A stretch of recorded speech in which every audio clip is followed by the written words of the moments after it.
அனைவருக்கும் இனிய மாலை வணக்கம்.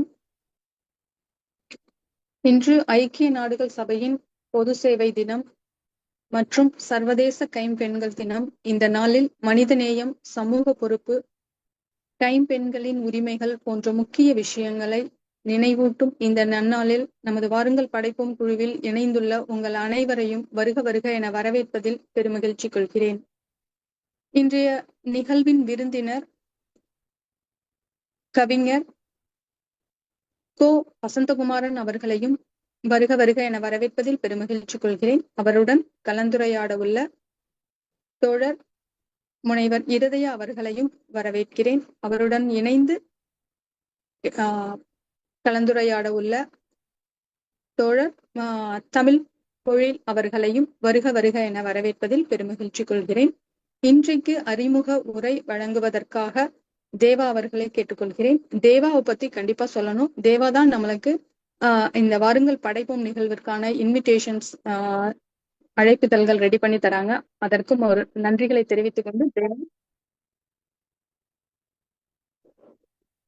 தேவா நீங்க உங்களோட அறிமுக உரையை துவங்கலாம். அன்பின் யாவருக்கும் இனிய மாலை வணக்கம். இன்று நமது வாருங்கள் படைப்போம் குழுமத்தில் 254வது நிகழ்வில் படைப்பாளராக கலந்து கொள்ள இருப்பவர் படைப்பாளர் வசந்தகுமாரன் அவர்கள். படைப்பாளர் கவிஞர் கோ. வசந்தகுமாரன் அவர்கள் தஞ்சாவூர் மாவட்டம் ஒரத்தநாடு வட்டம் மண்டலக்கோட்டை கிராமத்தில் பிறந்த இவர் பள்ளி பருவத்திலேயே கவிதை எழுதத் தொடங்கினார். தனது இயல்பான படைப்பாற்றலாலும் சமூக அக்கறையாலும் தமிழ் இலக்கியத்தில் தனக்கென தனி ஒரு இடத்தை உருவாக்கினார். இதுவரை 8 கவிதை தொகுதிகளை வெளியிட்டுள்ளார். அவரது கவிதை நூல்கள் மதுரை காமராசர் பல்கலைக்கழகம் மற்றும் தாம்பரம் கிறித்தவ கல்லூரியில் தமிழ் இளங்கலை மாணவர்களுக்கு பாட நூல்களாக தேர்வு செய்யப்பட்டுள்ளது. மேலும் கோழிக்கோடு பல்கலைக்கழகத்திலும் பாடமாக வைக்கப்பட்டுள்ளது என்பது அவரது படைப்புகளுக்கு கிடைத்த உயரிய அங்கீகாரமாகும். கவிஞர் கோ. வசந்தகுமாரன் அவர்களின் கவிதை ஆங்கிலம், தெலுங்கு மற்றும் கன்னட மொழிகளிலும் மொழிபெயர்க்கப்பட்டுள்ளன. குறிப்பாக அவரது முறிந்த வானவில் கவிதை தொகுப்பு புரோக்கன் ரெயின்போ என்ற பெயரில் ஆங்கிலத்தில் வெளிவந்துள்ளது. பாலைவனத்து பூக்கள், சொந்த தேசத்து அகதிகள், மனிதன் என்பது புனைப்பெயர், மலையை நனைத்தவள், சதுர பிரபஞ்சம், முறிந்த வானவில், அரூப நர்த்தனம், பியானோ மீது கல்லறிந்தாலும் இசை பிறக்கும் என இவரது கவிதை தொகுப்புகள் நீளும். மனிதவள மேம்பாட்டுத்துறை மற்றும் ஒரிசாவின் வர்ணமாலா அமைப்பின் உதய பாரதி தேசிய விருதை ஒரிசா மாநில ஆளுநரிடமிருந்து பெற்றார். தமிழ்நாடு முற்போக்கு எழுத்தாளர் சங்க விருது, திரு ஜெயகாந்தன் கரங்களால் திருப்பூர் தமிழ்ச்சங்க விருது, சிற்பி இலக்கிய விருது, தமிழ் தடாகத்தின் பட்டுக்கோட்டை கல்யாண சுந்தரம் விருது என பல விருதுகளை இவர் பெற்றுள்ளார். இலக்கியத்தின் சிறப்பு அங்கீகாரமாக சாகித்ய அகாடமி இவரது கவிதைகளை ஆங்கிலத்தில் மொழிபெயர்த்து இந்தியன் லிட்ரேச்சர் இதழில் வெளியிட்டுள்ளது.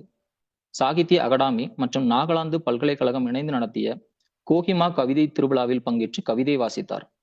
திருவனந்தபுரத்தில் ஞானபீட விருதாளர் ONV குரூப் தலைமையிலான கவியரங்கில் கவிதை வாசித்து பாராட்டு பெற்றுள்ளார். பஞ்சாப் அரசின் குருநானக் 550 கவிதை தர்பார் நிகழ்வில் பங்கேற்று கவிதை வாசித்தார். இத்தகு சிறந்த படைப்பாளரோடு கலந்துரையாட இருப்பவர்கள் முனைவர் இருதயராஜ் மற்றும் மாணவி தமிழ் பொழில்.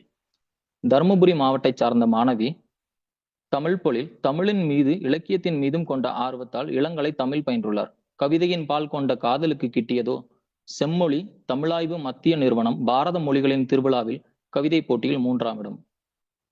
மரிய ஜேசி இருதயராஜ் அவர்கள் TVS ஸ்ட்ரஸ்ஸா இன்ஃப்ராகான் லிமிடெட் நிறுவனத்தின் மனிதவள மேலாண்மை மற்றும் சமூக பொறுப்பு பிரிவின் தலைவரான திரு மரிய ஜேசி இருதயராஜ் அவர்கள் அழகான எழுத்தாளர், சிறந்த பேச்சாளர் மற்றும் ஊடகத்துறை சார்ந்த நபர் ஆவார்.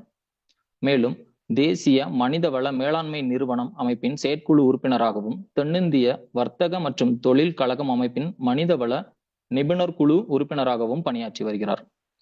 தமிழ் காற்றோடு சில்லிடட்டும் இந்த மாலை பொழுது. அகம் நிறைந்த வாழ்த்துக்கள் அனைவருக்கும்.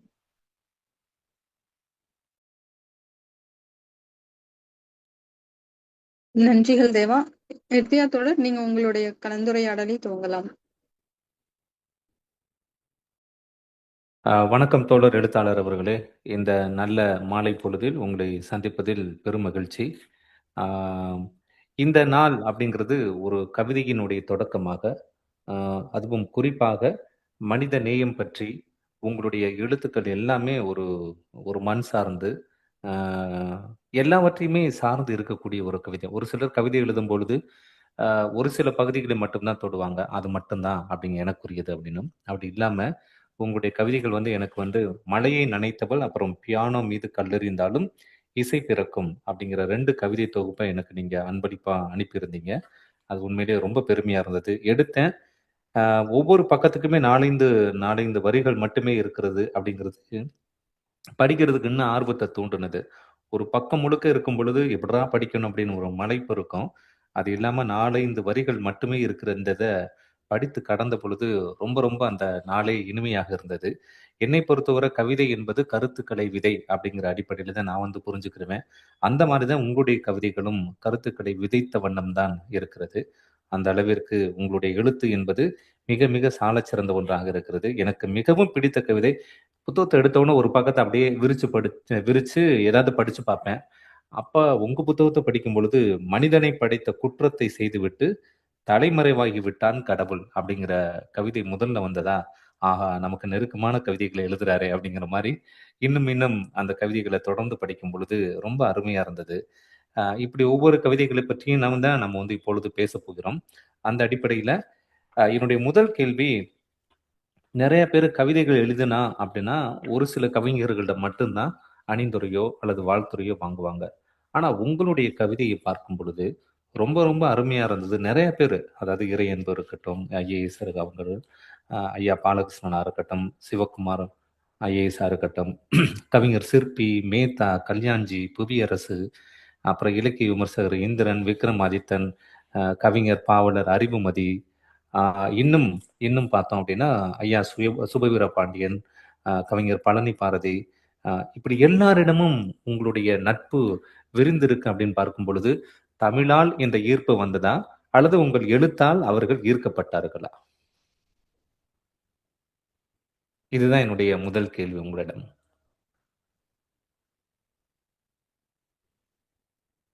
ஐயா கேக்குதா? வசந்த் ஐயா?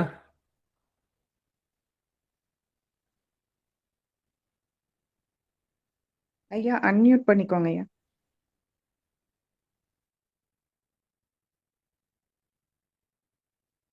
இப்போ கேக்குதுங்களா? கேக்குதுங்கய்யா. நான் பேசுனது இதுவரை உங்களுக்கு கேட்டதா? இல்ல மறுபடியும் பேசணுமா? இல்ல நீங்க பேசுனது கேட்டது எனக்கு. நல்லது. இப்போ கேக்குதுங்களா? இப்ப கேக்குது. சரிங்க. ஒரு நல்ல கேள்வியை கேட்டீங்க. அதாவது நான் வந்து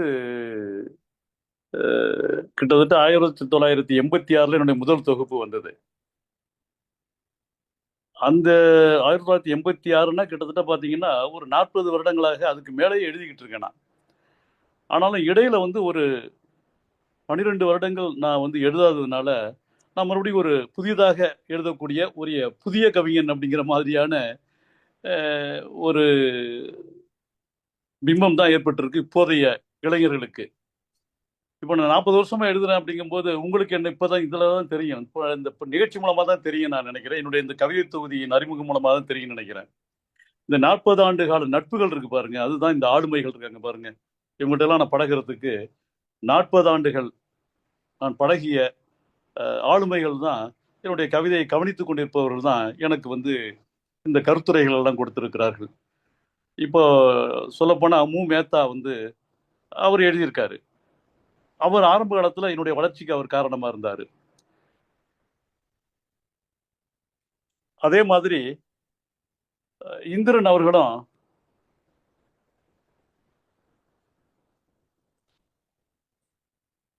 கேக்குதுங்களா? ஐயா கேக்குது, பேசலாம். சரிங்க. இந்திரன் அவர்களும் என்னுடைய வளர்ச்சிக்கு காரணமா இருந்தார். 40 ஆண்டுகள நண்பர்.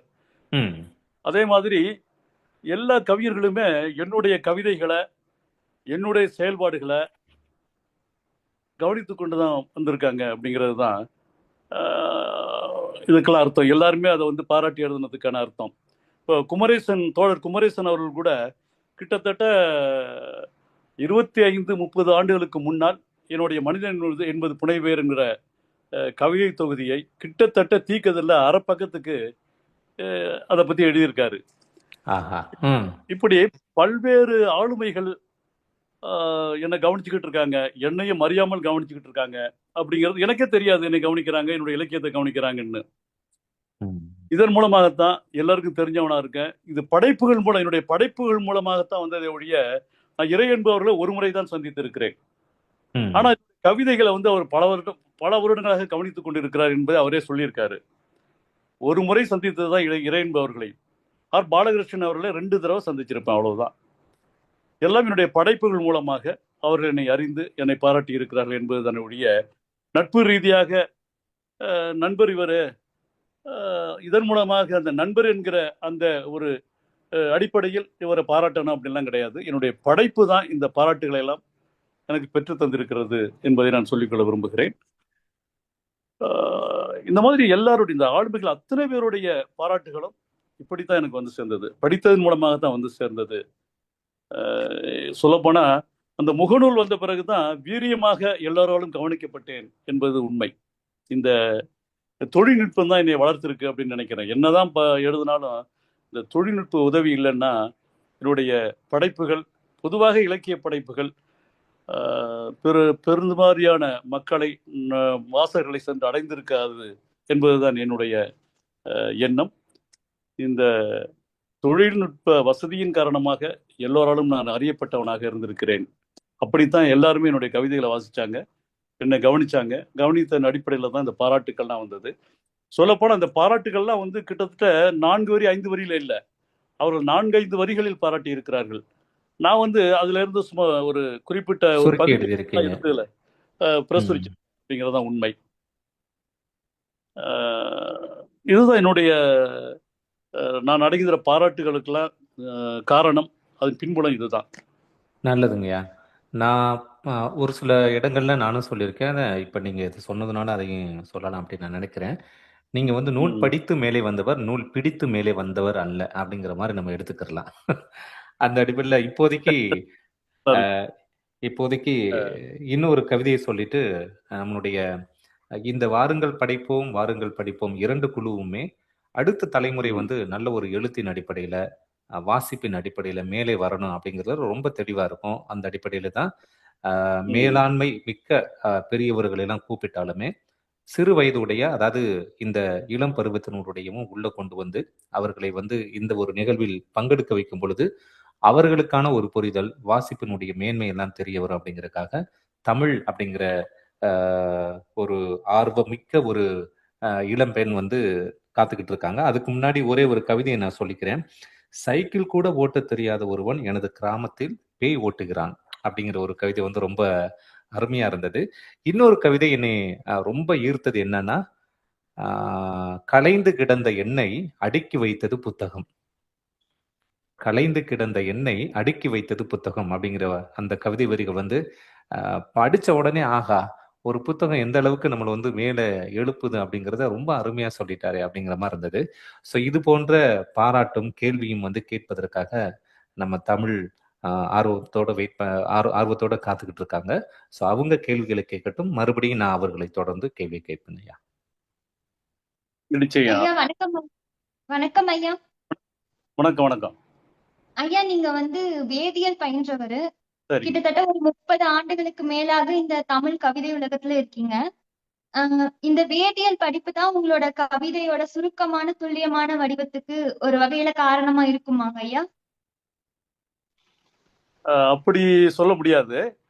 வேதியியல் படித்தாலும் நான் கவிதை எழுதுவதற்கு காரணம் என்ன அப்படின்னா, ஒரு விதத்துல சொல்லப்போனா என்னுடைய முன்னோர்களில் எவனோ ஒருத்தன் கவிஞனா இருந்திருக்கான், இல்ல ஒரு படைப்பாளியா இருந்திருக்கான். அந்த ஒரு ஜீன்னு சொல்லுவாங்கல்ல, அதுதான் அப்படிங்கிற மாதிரி நான் நினைக்கிறேன். இன்னொன்று என்னன்னா, என்னுடைய தந்தையின் சகோதரர் சிறிய தந்தையார் கவிதை எழுதுவார். அவர் என்னுடைய குடும்பத்தில் முதல் பட்டதாரி. அவர் ஆசிரியராக பணியாற்றி ஓய்வு பெற்று இருக்கிறார். அவர் கவிதைகள் எழுதுவாங்க. அந்த ஒரு பாதிப்புனாலும் நான் கவிதைகள் எழுத ஆரம்பிச்சேன்னு தான் சொல்லணும். பள்ளி பருவத்திலேயே நான் கவிதைகள்லாம் எழுதினேன். வேதியியல் படிப்பு என்பது வாழ்க்கைக்கு அப்படிதான் போனேன் நான். கவிதை என்பது, இலக்கியம் என்பது என்னுடைய மனசுக்கு அப்படிங்கிற மாதிரி சொல்லலாம் அப்படின்னு நான் நினைக்கிறேன்.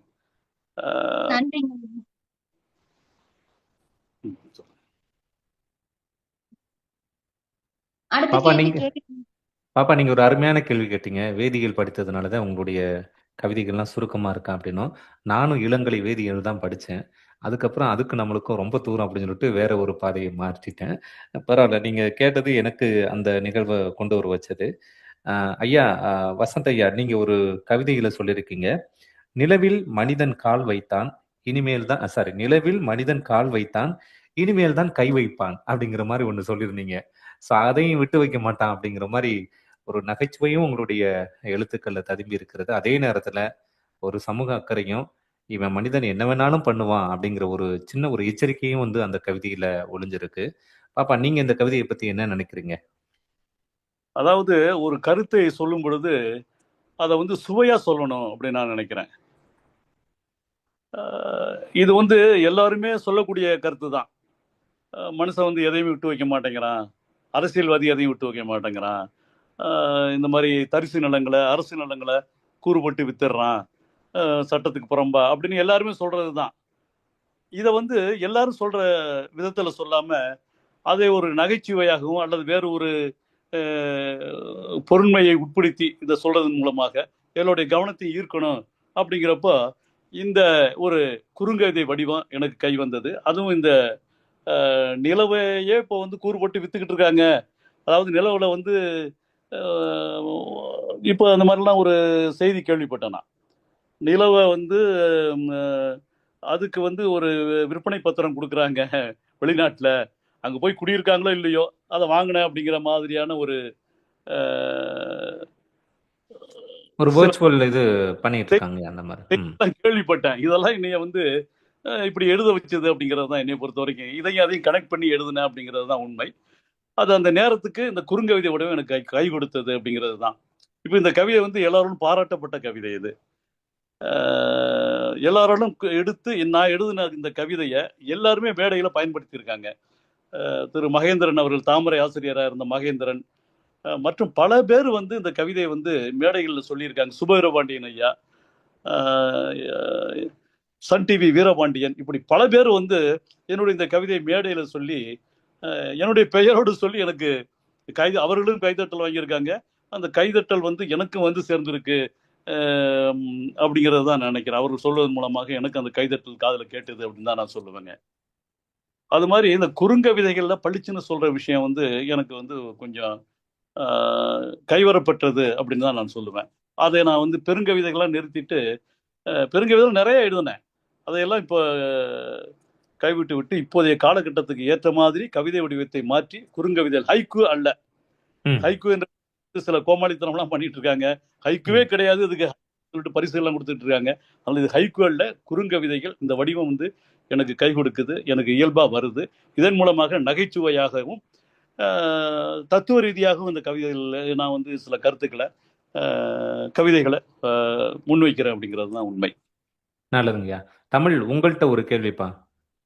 ஐயாவுடைய கவிதைகளை படிக்கும் பொழுது எந்த கவிதை உங்களை அதிகமா ஈர்த்தது? ஐயாவுடைய கவிதைகளை படிச்சப்ப என்ன ரொம்ப ஈர்த்ததுன்னா, எனக்கு வந்து தேநீர்னா ரொம்ப பிடிக்குங்க ஐயா. அதுல வந்து வச்சு ஒரு கவிதை எழுதியிருந்தாங்க. அருந்தாமல் திரும்பி விட்டேன், யாருடைய தேநீரோ எனது கோப்பையில். இந்த கவிதை வந்து எனக்கு ரொம்ப ரொம்ப பிடிச்சது. இத நம்ம ஒரு வாய்ப்புகளையாவும் பார்க்கலாம் அப்படின்னு சொல்லிட்டு ஒரு அந்த கவிதை ரொம்ப பிடிச்சிருந்தது. என்ன காரணம்? இப்போ ஐயா, நாம ஏதோ ஒரு வாய்ப்பை தேடி ஒரு வேலைக்காகவோ இல்ல ஏதோ ஒரு படிக்கிறதுக்காகவோ நம்ம ஒரு இடத்துக்கு போறோம். அது நமக்கு கிடைக்கல அப்படின்னு சொல்லிட்டு நிறைய பேர் வந்து கஷ்டப்படுவாங்க. இல்ல நிறைய பேர் வந்து அத ஒரு மாதிரி நார்மலா எடுத்துட்டு போயிடுவாங்க. இது வந்து நம்ம எப்படி எடுத்துக்கலாம்னா, அருந்தாமல் திரும்பி விட்டேன், நான் அந்த இடத்துக்கு போனேன், ஆனா எனக்கு அது கிடைக்கல. அப்ப அந்த இடத்துல வேற யாருக்கோ ஒரு வாய்ப்பு கிடைச்சிருக்குது அப்படின்ற மாதிரி என்னுடைய பார்வை இந்த கவிதை மேல இருந்ததுங்க ஐயா. நல்லதுப்பா. ஐயா, எனக்கு இன்னொரு கவிதை வந்து, மனிதனாக வாழ்ந்தேன், எவனும் மதிக்கவில்லை, கல்லாக மாறினேன், எல்லோரும் வணங்கி விட்டு போகிறார்கள் அப்படிங்கிற ஒரு கவிதை இருந்தது. அது வந்து இன்றைய காலகட்டத்துல எதுக்கு முக்கியத்துவம் கொடுக்கணுமோ அறிவு சார்ந்து அப்படிங்கிறத தாண்டி வேற எதோ இந்த உலகத்துக்கு, அதாவது அவங்க தெளிவா இருக்காங்க மேல சிந்திக்கிறவங்க, ஆனா கீழே உள்ளவங்களை வேற மாதிரி சிந்திக்க வைக்கணும் அப்படிங்கிறதுக்காக இந்த மாதிரி ஒரு கவிதை வந்து நல்ல ஒரு அவர்களுக்கான ஒரு நெத்தி அடி அப்படிங்கிறது இருந்தாலும் உங்களுடைய எழுத்தின் அடிப்படையில பார்க்கும் பொழுது ஒவ்வொரு கவிதையுமே ரொம்ப ரொம்ப அருமையா இருக்கு. இப்ப என்னுடைய கேள்வி, பியானோ மீது கல்லெறிந்தாலும் இசை பிறக்கும் அப்படிங்கிற ஒரு கவிதை தொகுப்புல உங்களுக்கு நீங்களே எடுத்து எழுதி முடிச்ச உடனே ஆஹா இந்த கவிதை எனக்கு இன்னும் நெஞ்சுக்கு நெருக்கமா இருக்கு அப்படிங்கிற மாதிரி சொல்றதுன்னா எதுங்கய்யா? ஒரு கவிதைன்னு சொல்ல முடியாது, பல கவிதைகள் நெஞ்சுக்கு நெருக்கமா இருக்கு. சொல்லப்போனா ஒரு கவிதை வந்து கிட்டத்தட்ட 10 வருடங்களாக 15 வருடங்களாக நம்ம மேடையில் சொல்லி கைதட்டல் வாங்கி பேர் வாங்கிட்டு இருக்க ஒரு கவிதை. அம்மனுக்கு கூழ் ஊற்றுவார்கள், அம்மாவுக்கு சோறு போட மாட்டார்கள் அப்படின்னு. ஒரு கவிதை தான். ஏன்னா அம்மனுக்கு கூழ் ஊற்றுவது அப்படிங்கிற விஷயம் வந்து பாமர மக்களுக்கு அது வந்து அது ஒரு அவங்களுடைய ஒரு செயலாக இருக்கு. அப்படிங்கிறப்போ அதை வந்து இணைத்து ஒரு கவிதையா சொல்லும் பொழுது அவங்களுக்கும் புரியும். எல்லாருடைய பாராட்டுகளையும் பெறக்கூடிய கவிதை, எல்லாரையும் சென்றடையக்கூடிய கவிதையா இருக்கும். அப்படிங்கிறதுனால ஒரு சாதாரண வரிகள் தான் இது, மிகப்பெரிய தத்துவ ரீதியான வரிகள் கிடையாது. அம்மனுக்கு கூழ் ஊற்றுவார்கள், அம்மாவுக்கு சோறு போட மாட்டார்கள் அப்படிங்கிற ஒரு கவிதை வந்து நான் எழுதிய கவிதைகளை இது கொஞ்சம் என்னுடைய கிராமியம் சார்ந்த என்னுடைய மக்கள் இதை புரிந்து கொள்ளக்கூடிய கவிதை வரிகளாக இருக்குது அப்படின்னு நினைக்கிறதுனால இது எனக்கு ரொம்ப பிடிக்கும்.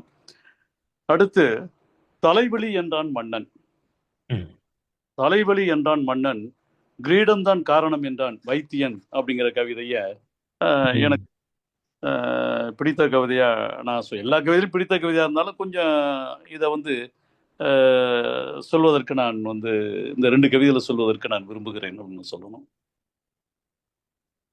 தமிழ் உங்களுடைய கேள்வி ஏதாவது இருக்குங்க சார்.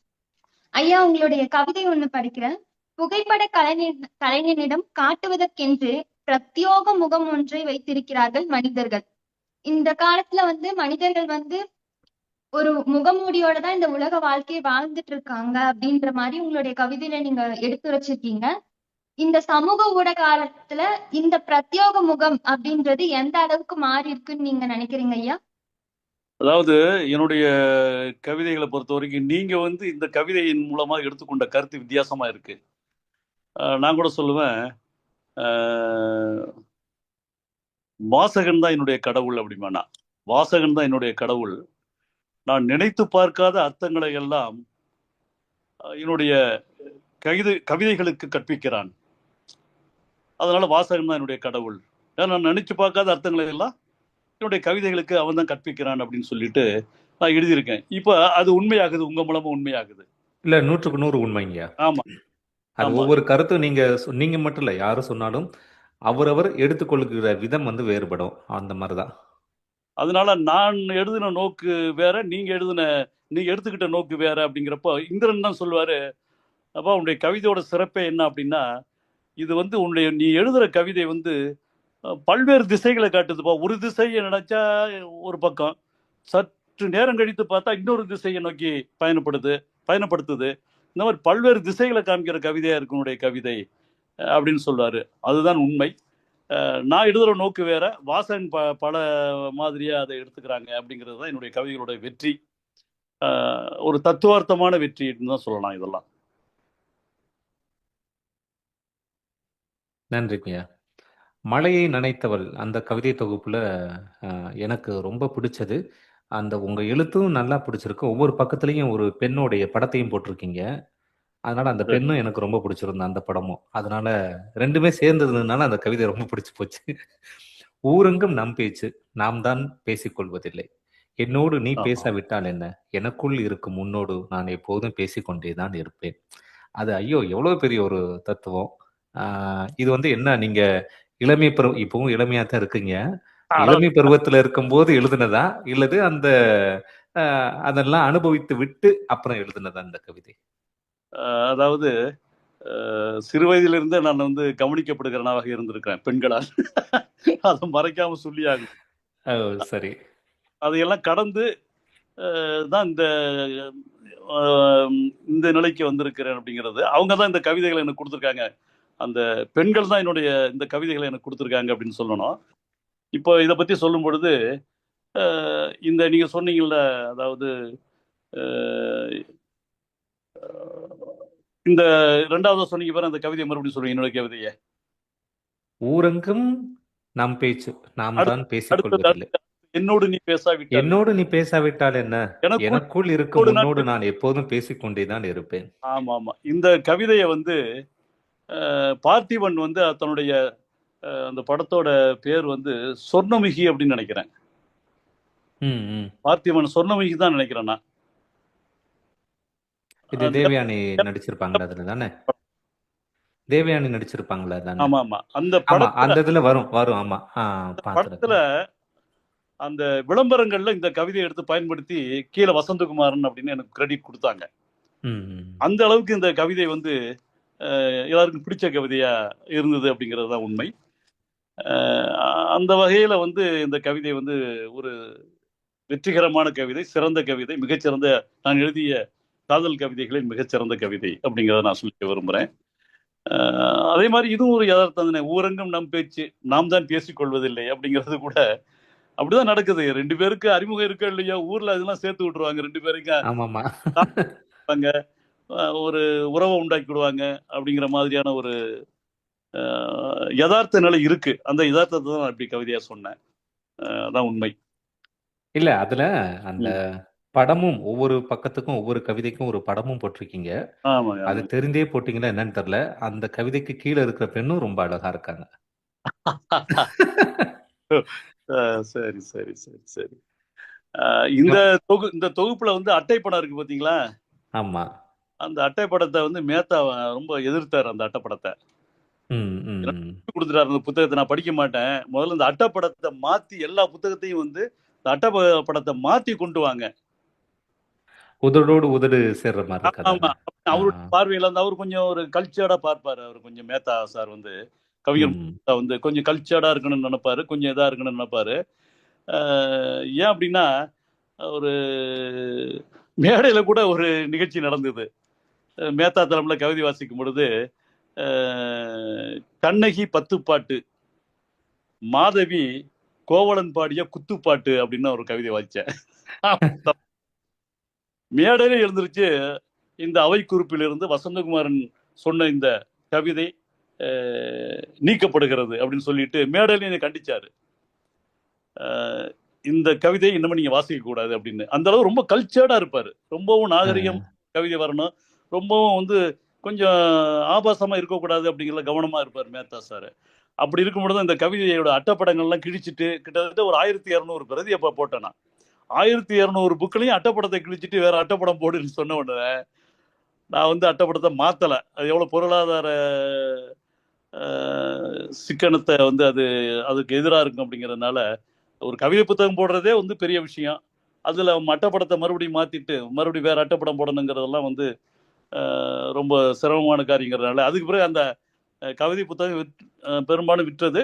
கல்லூரிகள்லாம் வாங்கி படிச்சாங்க, நிறைய பேர் கல்லூரிகள்லாம் வாங்கி படிச்சாங்க. ஆனா மேத்தா ஐயாவுக்கு இந்த புத்தகத்தை இதுவரைக்கும் கொண்டு போய் கொடுக்கல மறுபடியும். அதான் உண்மை. அவங்க அந்த படங்களை பத்தி கேட்கும்போது நான் சொல்றேன், அதுக்கு தான், வேற ஒண்ணும் கிடையாது. நல்லதுங்கய்யா. தமிழ் உங்களுடைய கேக்குறேன். என்னை வழியில் கண்டால் நான் தேடுவதாக சொல்லுங்கள். அதே மாதிரி இன்னொரு கவிதைங்க ஐயா.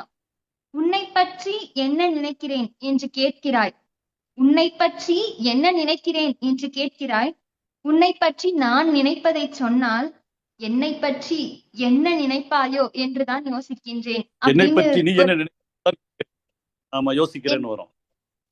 இந்த கவிதைங்கள்ல ஐயா ஒரு மனிதன் வந்து தனக்குள்ள அவனே தொலைஞ்சு போற மாதிரி எடுத்துக்கலாமா?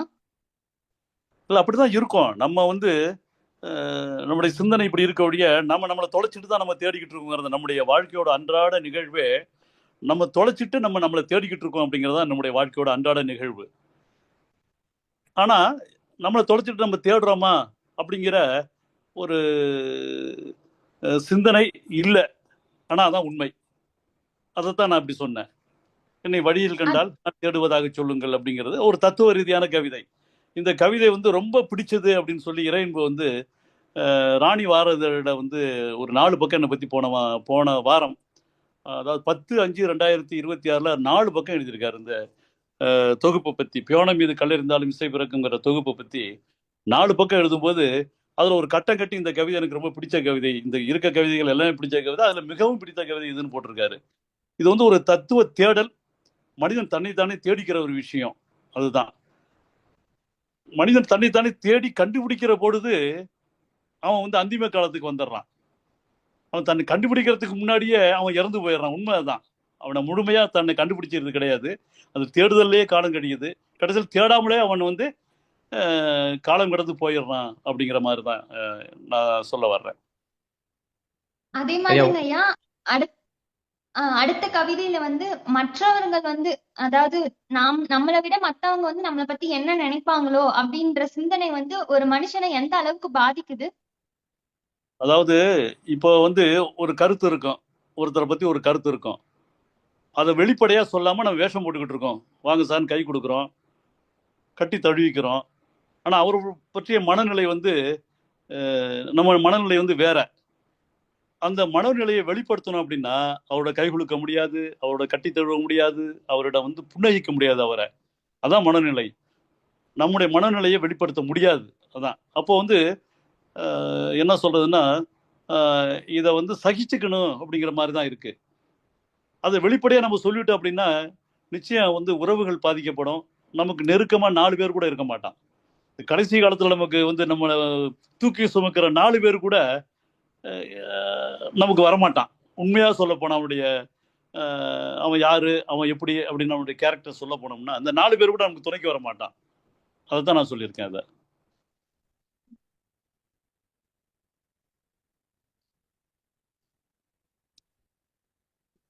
வேற என்ன இருக்கு, கேள்விகள் இருக்கு. ஐயா, உங்களுடைய கவிதைகள் எல்லாமே 4 வரி, அதாவது 4 வரினா சின்னதாத்தே. அதாவது மிஞ்சி போனா ஒரு 10 செகண்டுக்குள்ள படிச்சு முடிச்சிடலாம். சரிங்க. ஆனா அதை செரித்து உள்வாங்குறதுக்கு எப்படியும் 1 மணி நேரமாவது எடுக்கும். சரிங்க. ஏன்னா அந்த அளவுக்கு ஒரு அடர்த்தியான ஒரு கவிதை, ஒரு கருத்தாளமிக்க ஒரு கவிதையா இருக்கு, ஜனரஞ்சகமான கவிதையாகவும் இருக்கு. இப்ப உங்களுடைய கவிதைகளை யாராவது படிச்சுட்டு எங்கேயாவது அவர்கள் எழுதுன மாதிரி சொல்லி நீங்க கேள்விப்பட்டிருக்கீங்களா? அதாவது இந்த கவிதையை வேற யாரும் எழுதியா? இல்ல, உங்க கவிதையை படிச்சுட்டு அந்த கவிதையை வந்து அவரு எண்ணத்துல உதிச்ச மாதிரி எங்கேயாவது பேசி நீங்க அந்த இடத்துல இருந்து கேள்விப்பட்டிருக்கீங்களா? அதாவது ஒண்ணு சொல்லணும் அப்படின்னா, இதுல ஒரு கவிதை இருக்கு. என்ன அப்படின்னா, பார்வை இழந்தவன் வாசிக்கும் புல்லாங்குழலுக்கு 7 கண்கள்னு நான் எழுதியிருந்தேன். ஆமா ஆமா. இது குமுதத்துல வந்தது. இது கிட்டத்தட்ட ஆரம்பத்தில் குமுதத்துல வந்து அதுக்கு பிறகு தொகுப்புல இருக்கு. இந்த கவிதைய அப்படியே கையாண்டு எடுத்து எழுதி, பார்வை இழந்தவன் பார்வையற்றவன் வாசிக்கும் புல்லாங்குழலுக்கு 9 கண்கள்னு எழுதி, இதை ஒரு கவிஞர் எழுதி ஒரு 15,000 ரூபாய் வந்து கவிக்கோ பரிசு வாங்கினாரு. ஹைக்கூ போட்டியில பரிசு வாங்கினாரு. 7ல இருந்து 9ஆ மாத்திட்டாரு. 9ஆம் பரிசு வாங்கினாரு. அதே மாதிரி இது அப்படியே அப்பட்டமா என்னை வந்து அப்படியே எழுதி ஒரு 15, அதை நான் வந்து எதிர்த்து பேசினேன். அது ஒரு பெரிய பிரச்சனை ஆயிடுச்சு. அதை அப்படியே விட்டுட்டேன்னு வச்சிங்களேன். அடுத்த தடவை வந்து அவங்க என்ன செஞ்சாங்கன்னா, ரொம்ப கவனமா இருக்குன்னு கவனமா இருந்தாங்க. அப்படியும் வந்து இந்த குறுங்கவிதையில் ஒரு பெரிய ஆபத்து என்ன அப்படின்னா, அதுவும் இந்த முகநூலில் எழுதுறதுல ஒரு பெரிய ஆபத்து என்ன அப்படின்னா, நம்ம வந்து ஒரு ஆர்வத்தில் எழுதிடுறோம், எல்லாரும் வாசிக்கணும், நம்மளை பாராட்டணும், நம்ம எழுதிடுறோம். ஆனால் அந்த கவிதைகளை வந்து எடுத்து கையாளுறாங்க. அதை அப்படியே காப்பி பேஸ்ட் பண்ணுவேன்னு சொல்ல பாருங்க. அதே மாதிரி பண்ணிட்டு தன்னுடைய பேரை போட்டுக்கிற ஒரு நிகழ்வு நடந்துக்கிட்டு தான் இருக்கு. நியாயமற்ற நடந்துக்கிட்டு தான் இருக்கு. இதை நம்மளால தவிர்க்க முடியல. அந்த மாதிரி மறுபடியும் ஒவ்வொரு ஆண்டும் வந்து இந்த ஹைக்கூ அப்துல் ரஹ்மான் விருது கொடுக்கும் பொழுது இது நடந்துக்கிட்டு தான் இருக்கு. இப்போ கூட பிரச்சனைகள் இருக்கு. ஒவ்வொரு வருஷமும் இந்த பிரச்சனைகள் இருக்கு. அதை வந்து அவங்களாலையும் கண்டுபிடிக்க முடியல அப்படிங்கிறது தான் பெரிய அந்த 4 வரி கவிதைகள்ல அந்த சட்டையர் வந்து ஒரு எழுதுவதில் உள்ள ஒரு சிரமம், இல்லை எதிர்கொள்கிற சிரமம் இதுதான். அந்த மாதிரி நம்முடைய கவிதைக்கு இல்ல, இதுல எழுதுறதுக்கு சிரமம் இல்ல, எதிர்கொள்வதற்கு தான் நிறைய சிரமம். நல்லதுங்கய்யா. தமிழ் ஐயா, என்னுடைய கடைசி கேள்விங்க ஐயா. கலைந்து கிடந்த எண்ணெய் அடுக்கி வைத்தன புத்தகங்கள். சரிங்க.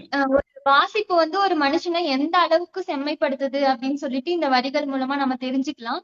உங்களை அடுக்கி வச்ச புத்தகம் அப்படின்னா நீங்க எதை சொல்லுவீங்க ஐயா? அதாவது இது வந்து ஒரு முரண். இந்த முரண் தொடையை பயன்படுத்தி பேர் வாங்கினவர் தான் அப்துல் ரஹ்மான். அவர் எழுதிய நீண்ட கவிதைகளை விட 4-5 வரிகளில் இந்த முரண் தொடையை பயன்படுத்தி எழுதின கவிதைகள் தான் அவருக்கு வந்து பெரும் புகழை தந்தன அப்படின்னு சொல்லுவேன்.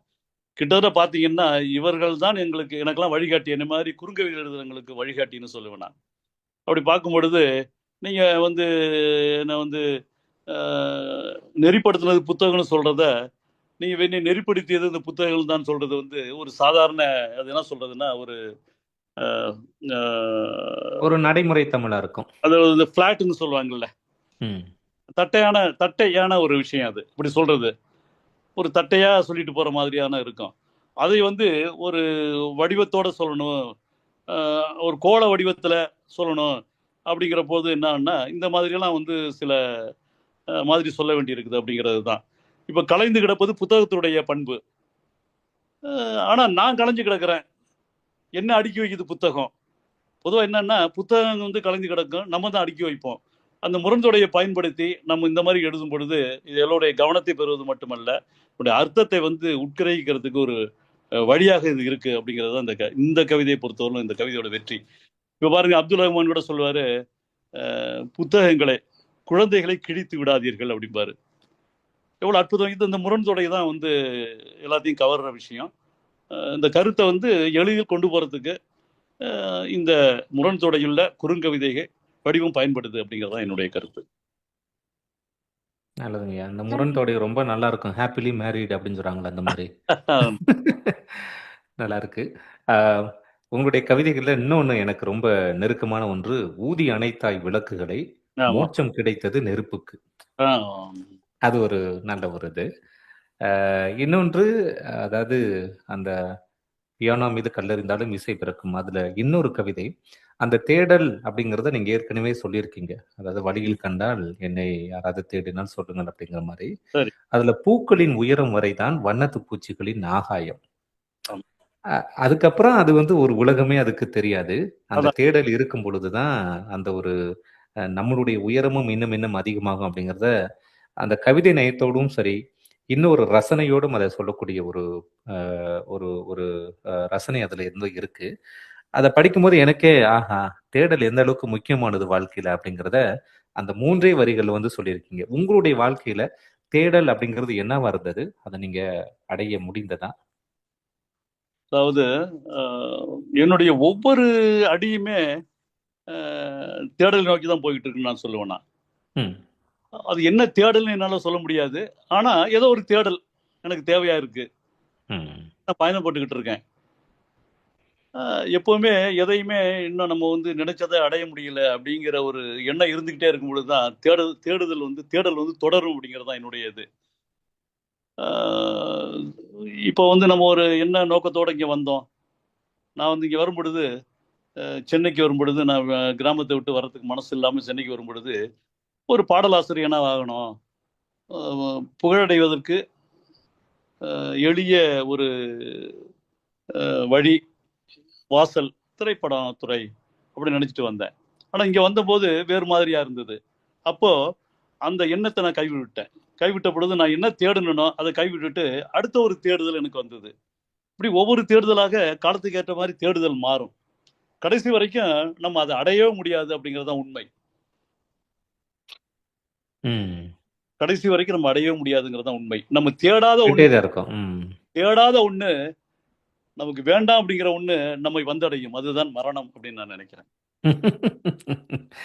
இது இன்னொரு கவிதையா நீங்க வந்து எழுதலாம் தாராளமாக. ரொம்ப அருமையான ஒரு முத்தாய்ப்பா சரியா சொன்னீங்க. நம்ம தேடாம கிடைக்கிற ஒன்று வந்து மரணம். நம்ம தேடாம கிடைக்கிறதும் ஒண்ணு பிறப்பும் தானே. அதான் மரணமும் பிறப்பும் மரணமும் தான், ரெண்டும் தான். இப்ப நம்ம வந்து பிறந்த பிறகு மரணம், அவ்வளவுதான், வேற ஒண்ணும் இல்ல. தெரிஞ்ச பிறகு இதுதான். இப்படி ஒரு கேள்வியை கேட்டு எனக்கு இன்னொரு கவிதையை உண்டாக்கி விட்டீங்க. இன்னும் கொஞ்ச நேரத்துல அந்த கவிதையை எழுதிருவேன். சொல்லுங்க, அந்த கவிதையை சொல்லிருங்க இப்பவே. இன்னைக்கு பிறந்த ஒரு கவிதையா அது இருக்கட்டுமே. இல்ல, தேடாமல் கிடைப்பது மரணம் அப்படின்னு கூட ஒரு இந்த 2 வார்த்தையில சொன்னா கூட அது கவிதை தானே. ஆமா. அதனால அப்படி கூட சொல்லலாம். நல்லது. இந்த நிகழ்வை வச்சு இப்ப ம் நாங்க 2 பேரும் பேசினோம். சரிங்க. இந்த 1 மணி நேரம் ஏறக்குறைய ஒரு 45 நிமிடங்கள் வந்து பேசியிருக்கோம். ஆஹா. இதை மையமா வச்சு ஒரு 4 வரி கவிதை எங்களுக்காக ஏதாவது சொல்ல முடியுமா?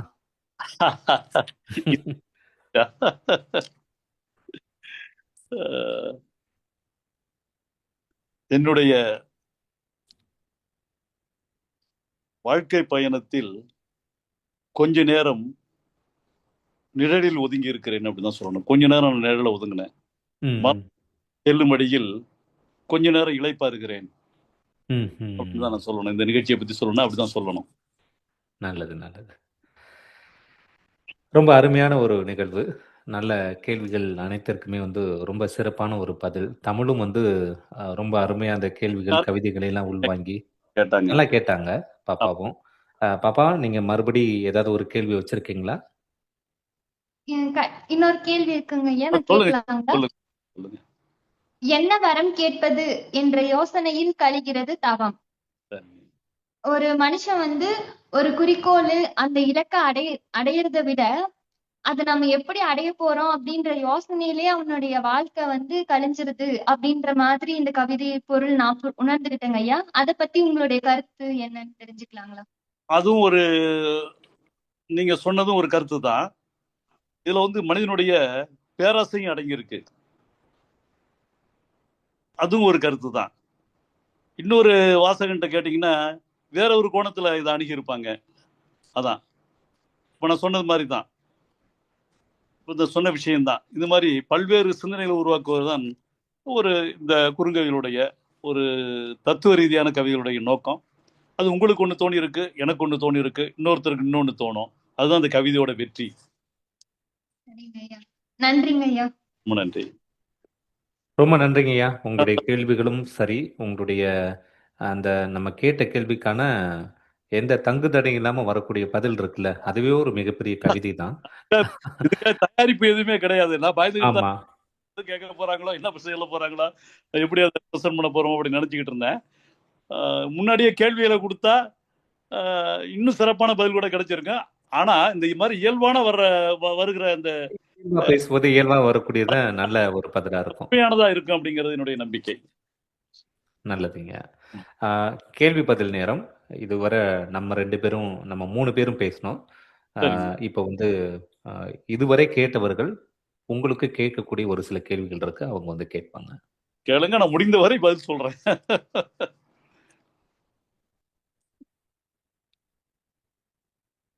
வணக்கம் கவிஞர் வசந்தகுமார். அருமை தோழர் முனைவர் இருதயா. வணக்கம். தமிழ் பொழி ரொம்ப நாள் கழிச்சு உங்களை பார்க்க. ரொம்ப இன்னைக்கு வந்து இங்க நல்ல ரொம்ப நாள் கழிச்சு பாத்துக்கிட்டு தான் இருப்பேன். இடையில எங்கேயாவது உங்களை தூரத்தை பாத்துக்கிட்டு தான் இருப்பேன். ஏதோ ஒரு கூட்டத்துல எங்கேயாவது பாத்துக்கிட்டு தான் இருப்பேன் அவங்கள. சொல்லுங்க. இன்னைக்கு என்னன்னா, இன்னைக்கு மிக அருமையான மழை சார் இருக்கு மாலை சென்னையில. நிச்சயம் நிச்சயம். ஆமா, நானும் சென்னையில தான் இருக்கேன். ஆமா, அதனால நல்ல எதிர்பாராம மழை. ஆனா அந்த மழையை வந்து ஒண்ணுமே இல்லாம இந்த நிகழ்ச்சியில நீங்க பொழிந்த அந்த கவிதை மழைகள் இருக்குல்ல, அவ்வளவு சிறப்பு. எனக்கு இருதயராஜ் மேல எனக்கு எப்பவுமே ஒரு காதல் உண்டு, அவருடைய குரல் மேல. அவர் யாரையாவது கடிஞ்சு பேசினா கூட நான் அதை ரசிப்பேன். கோயம்புத்தூர்ல வந்து அங்க 2 பேரும் சண்டை போட்டா கூட நின்று ரசிச்சு கேட்பாங்க அப்படின்னு சொல்லுவாங்க. அந்த அந்த நயம் அது மாதிரி அவர் வந்து மிக மென்மையாக நடுவுல ஒரு இடத்துல அப்ஜெக்ஷனபிளா ஒண்ணு சொன்னாரு. ஹாப்பிலி மேரிட் அப்படின்னா பாருங்க. அதாவது கான்ட்ரடிக்ஷனை காமிக்கிறதுக்காக, தம்பிக்கு இந்த சின்ன வயசுல எங்களுக்கு இவ்வளவு நாள் கிடைச்ச அனுபவம் சீக்கிரமே கிடைச்சதுக்காக ஒரு பாராட்டு.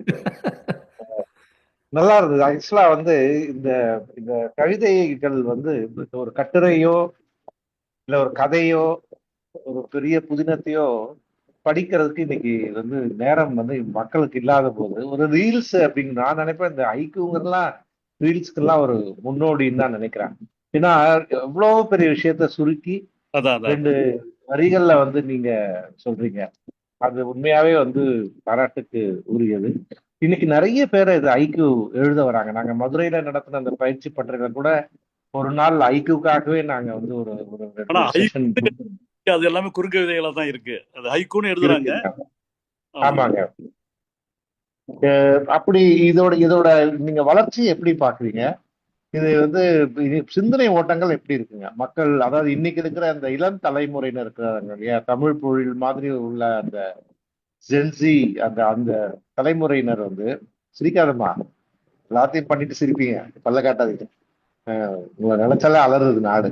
இவங்க வந்து இப்ப இதுல நிறைய பேர் இவங்கள படைப்பாளிகளா வராங்க, நிறைய கோணங்கள்ல சிந்திக்கிறாங்க. அப்படி உங்களுக்கு வந்து இந்த இளம் தலைமுறையினர்ல உங்களை பாதிச்சவங்க யார் இருக்காங்க? அப்படி ஏதாவது நினைவுல இருந்தா ஏதாவது ஒன்று ரெண்டு கவிதைகள் அவங்கள பத்தி நீங்க என்ன நினைக்கிறீங்க? அதான் மிக முக்கியம். ஏன்னா நம்ம ஒரு நீண்ட பாரம்பரியத்துல வந்தவங்க, இந்த தொடர்ச்சி வந்து இது மிக முக்கியம். அதுதான் என்னுடைய கேள்வி உங்களுக்கு. நன்றிங்க. அதாவது நீங்க சொல்ற மாதிரி காலம் வந்து ரொம்ப மாறி போயிருக்கு. ஒரு நீண்ட கவிதைகளை வாசிப்பதற்கான அவகாசம் யாருக்குமே இல்லை. இது ஒரு அவசர யுகம் அப்படிங்கிறதுனால. அதனால தான் இந்த ஹைக்கு ஹைக்கு வந்து ஏற்கனவே பழைய ஜப்பானிய ஹைக்கு வந்து பழைய வடிவமாக இருந்தாலும், ஏன் இந்த வடிவத்தை வந்து ஜப்பான்ல வந்து அதை வந்து விரும்பினா, ஏன் இதை வந்து பிரபலப்படுத்தினா, ஏன் இதை படைச்சான் அப்படிங்கிறது காரணம் என்னன்னா, அவன் நேரத்தை வீணாக்க கூடாதுன்னு நினைக்கிறவன். அவனுடைய இயல்புனால தான் அவன் வந்து ஒரு தத்துவ ரீதியாகவும் நேரத்தை வீணாக்காம இலக்கியத்துக்கு ஒரு பங்களிப்பு ஆற்ற வேண்டும் அப்படிங்கிறதுக்காக உழைப்பு முக்கியம். அதுக்கு இடையில ஒரு சின்ன சின்ன கவிதைகள் வேணும் அப்படிங்கிற அவனுடைய இயல்பு தான் இந்த ஹைகோ கொண்டு வந்தது. அந்த பிலாசபி வரணும் அப்படின்னு நினைக்கிறான் அவனுடைய வாழ்க்கையில அப்படிங்கிறது தான் என்னுடைய கருத்து. அது உண்மை என்னன்னு தெரியாது. இப்போ இருக்கிற அவசர யுகத்துல இது நமக்கு பயன்படுது, இந்த ஹைக்கு நமக்கு பயன்படுது. ஆனா என்னுடைய வருத்தம் என்ன அப்படின்னா, உண்மையான ஹைக்கு இல்லையே அப்படிங்கிறதா என்னுடைய வருத்தம். எல்லாமே குறுங்கவிதைகள் தான். உண்மையான ஹைக்கு அந்த இலக்கணப்படி இல்லை அப்படிங்கிறது வருது என்னுடைய வருத்தம். ஆனாலும் ஒரு மனசுக்கு ஒரு ஆறுதல் என்னன்னா, அந்த வடிவம் தான் வேணுமா, ஹைகோன்ற பேர்ல வந்து நல்ல கவிதை எழுதிட்டு போறான் அப்படிங்கிறதுனால அதை நம்ம வந்து ஏத்துக்கிறோம். அதான் உண்மை. அந்த வகையில் இப்போ எல்லாமே இளைஞர்கள் நிறைய பேர் எழுத வந்திருக்காங்க. அது என்ன அப்படின்னா, குறுங்கவிதைகளை ஹைக்குன்னு எழுதுறாங்க அப்படிங்கிறப்ப நமக்கு சந்தோஷமா இருக்கு. அவங்களும் இந்த சட்டையர் சும்மா பட்டுன்னு சொல்லிட்டு போறது, கொஞ்ச நேரம் சிலிர்க்க வைக்கிறது, கொஞ்ச நேரம் அப்படியே ஒரு மிதக்க வைக்கிறது, கொஞ்ச நேரம் யோசிக்க வைக்கிறது அப்படிங்கிற ஒரு விஷயத்த பண்றாங்க அப்படிங்கிறது வந்து எனக்கு வந்து திருப்தியா இருக்கு. அவங்கள குறை சொல்றதுல நம்ம குறை சொல்வது தவறு. அவங்கள வேணா இன்னும் கொஞ்சம் மாற்றம் வேணுங்க, இல்லைன்னா இது இந்த மாதிரி இது ஹைக்குன்னு சொல்லாதீங்க, இது குறுங்கவிதைன்னு சொல்லுங்க அப்படின்னு நம்ம சொல்ற மொழிய அந்த மாதிரி குற்றம் சாட்டுவது கூட தவறு அப்படின்னு தான் நினைக்கிறேன். நிறைய இளைஞர்கள் எழுத வர்றாங்க. இந்த குறுங்கவிதைகளுக்கான பரிசுகள்லாம் அறிவிக்கிறாங்க, ஹைக்குங்கிற பேர்ல அறிவிக்கிறாங்கிறது தான் வருத்த மொழியே. மற்றபடி குறுங்கவிதைகள் வந்து எனக்கு ஒரு ஆச்சரியம் என்னன்னா, 3 வரி கவிதைகளுக்கு முதல் பரிசு 25,000 ரூபா அப்படின்னு போடுறாங்க, 2வது பரிசு 15,000 ரூபா, 3வது பரிசு 10,000 ரூபா, 4வது பரிசு 5,000 ரூபாங்கும்போது இந்த ஒரு 3 வரிக்கு அவங்க கொடுக்குற அந்த மரியாதை, அது கொடுக்குற சன்மானம், அந்த கவிதை கொடுக்குற வேல்யூ இருக்கு பாருங்க, அது வந்து உண்மையாகவே மகிழ்ச்சியா இருக்கு. ஒரு விதத்தில் மகிழ்ச்சியா இருந்தாலும் இதுல வந்து இவங்க வந்து வேறு சிலருடைய கவிதைகளை பயன்படுத்துறாங்க, சுய புத்தியை வந்து பயன்படுத்த மாட்டேங்கிறாங்க அப்படிங்கிற வருத்தமும் இருக்கு. இப்போதைய காலகட்டத்துக்கு இந்த கவிதை வடிவம் தான் மிகச்சிறந்த கவிதை வடிவம். இதைத்தான் எல்லாருமே வந்து விரும்புகிறாங்க அப்படிங்கிறது கருத்து, எல்லோருடைய கருத்து இதுதான். அதற்கு நான் உடன்படுகிறேன். இப்போ இளைஞர் நிறைய பேர் எழுதுறாங்க, அதை வந்து நம்ம வந்து வரவேற்கத்தான் வேண்டும் அப்படிங்கிறது தான் என்னுடைய கருத்து. நன்றி, நன்றி, வணக்கம். அண்ணன் குமரேசன் தயாராக இருக்கிறார். அண்ணன் குமரேசன் தயாரா இருக்கிறார். என்னுடைய நீண்ட கால நண்பர் அவரு. எனக்கு வந்து அந்த காலத்துல எழுத தொடங்கும் பொழுது தீக்கதிரில வந்து பாதி பக்கத்துல வந்து என்னுடைய மனிதன் என்பது புனைவர் பற்றி ஒரு விமர்சனம் வச்சவர். அந்த காலத்திலேயே தீபம் இதழில் வந்து நாப்பா இருந்த பொழுது, திருமலை அவங்களாம் இருந்த பொழுது, தீபம் இதழில் அகல்யாங்கிற பேர்ல என்னுடைய சொந்த தேச தகுதிகள் கவிதை நூலை பிரபஞ்சன் வந்து எழுதியிருக்காரு என்னுடைய கவிதை. அப்போ நான் உண்மையை பழையாளு சொல்ல போனா, எல்லாரும் இப்ப புது ஆளு மாதிரிதான் என்னைய பாக்குறாங்க. உண்மையை சொல்ல போனா அதுவும் ஒரு விதத்துல நல்லதுதான், ஃப்ரெஷ்ஷா மறுபடியும் வந்து. ரத்ன ராமசாமி முதல்ல பேசிட்டு நன்றி. நான் ரத்ன ராமசாமி முதல்ல பேச சொல்லியிருந்தேன், ஏன்னா அவர் கை தூக்கிட்டாரு முன்னாலேயே. ரத்னம் ராமசாமி சார், நீங்க அன்மியூட் பண்ணிட்டு நீங்க பேசிருங்க. ஓ சரி சரி. ரத்ன ராமசாமி சார். Yes sir. வாழ்த்துக்கள் கவிஞரே, உங்களுடைய கவிதைகள்லாம் சிறப்பா இருக்கு. ரொம்ப நன்றிங்க. உங்களை தற்கால நாளடியார் என்று பட்டம் கூட கொடுக்கலாம். எனக்கு ஒரே ஒரு கேள்வி என்னன்னா, இந்த கவிதை நூல்கள்லாம் நீங்களே வெளியிட்டீங்களா அல்லது யாராவது பதிப்பாளர்கிட்ட கொடுத்து வெளியிட்டீங்களா? அப்படி நீங்களே வெளியிட்டா அது உங்களுக்கு பணம், இந்த புக்கெல்லாம் விற்று பணம் சரியாயிடுச்சா? கூடவே கூடுதலா உங்க குடும்பத்துல உங்க கவிதைகளுக்கு ஆதரவு இருக்கா? என்ன வரவேற்பு? நன்றி நன்றி, அவ்வளவுதான். ஒன்றும் இல்லை. நான் ஆரம்பத்தில் நான் எழுதும்போது எனக்கு ஆச்சரியம் என்னன்னா, ஆரம்பத்தில் நான் எழுதும் பொழுது நர்மதா பதிப்பகனுடைய புத்தகங்களை வெளியிட்டாங்க. வெளியிடும் பொழுது எனக்கு விற்ற பிறகு எனக்கு விட்டுட்டு அதுக்கு எனக்கு என்ன தொகையை அதை கொடுத்துக்கிட்டு இருந்தாங்க.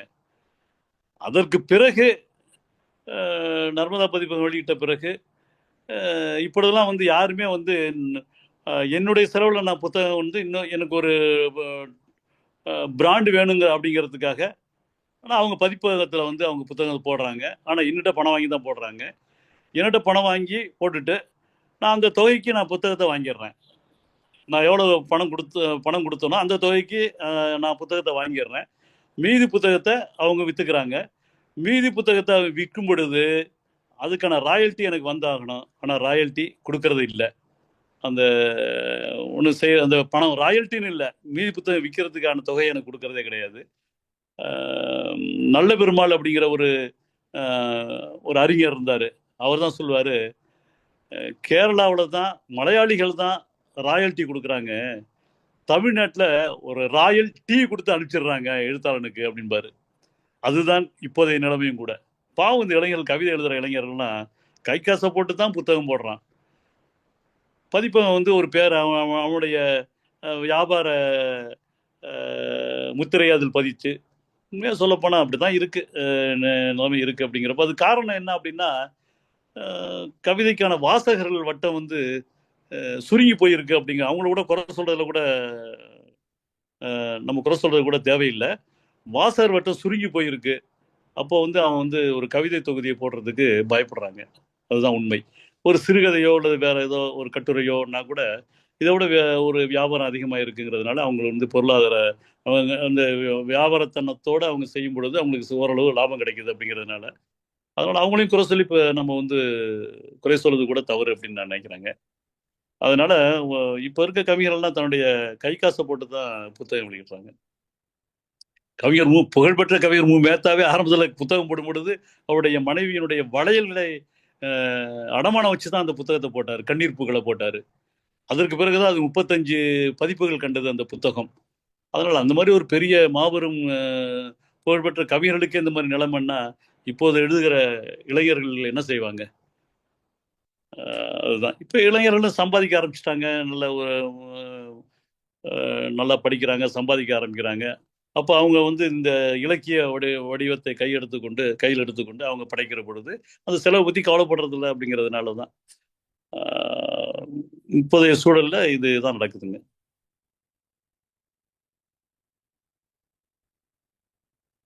வேறு ஏதாவது கேள்விகள்?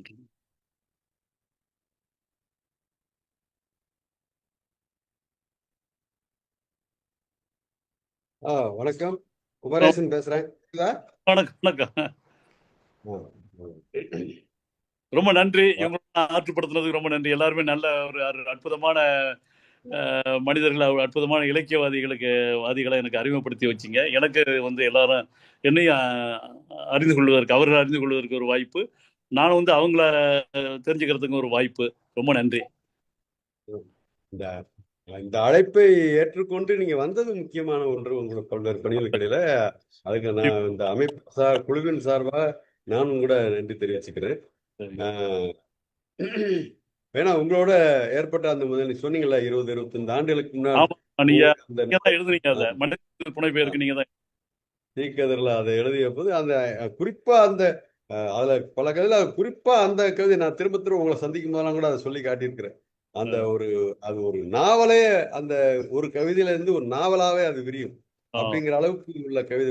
எப்படி ஒரு பெண் ஒரு வழியில் சென்ற ஒரு இளைஞனை திரும்பி பார்த்து விட்டால் அது என்ன வேணாலும் ஆகலாம். அவள் லவ் பண்ணி தொலையலாம், ஓடி போய் தொலையலாம்.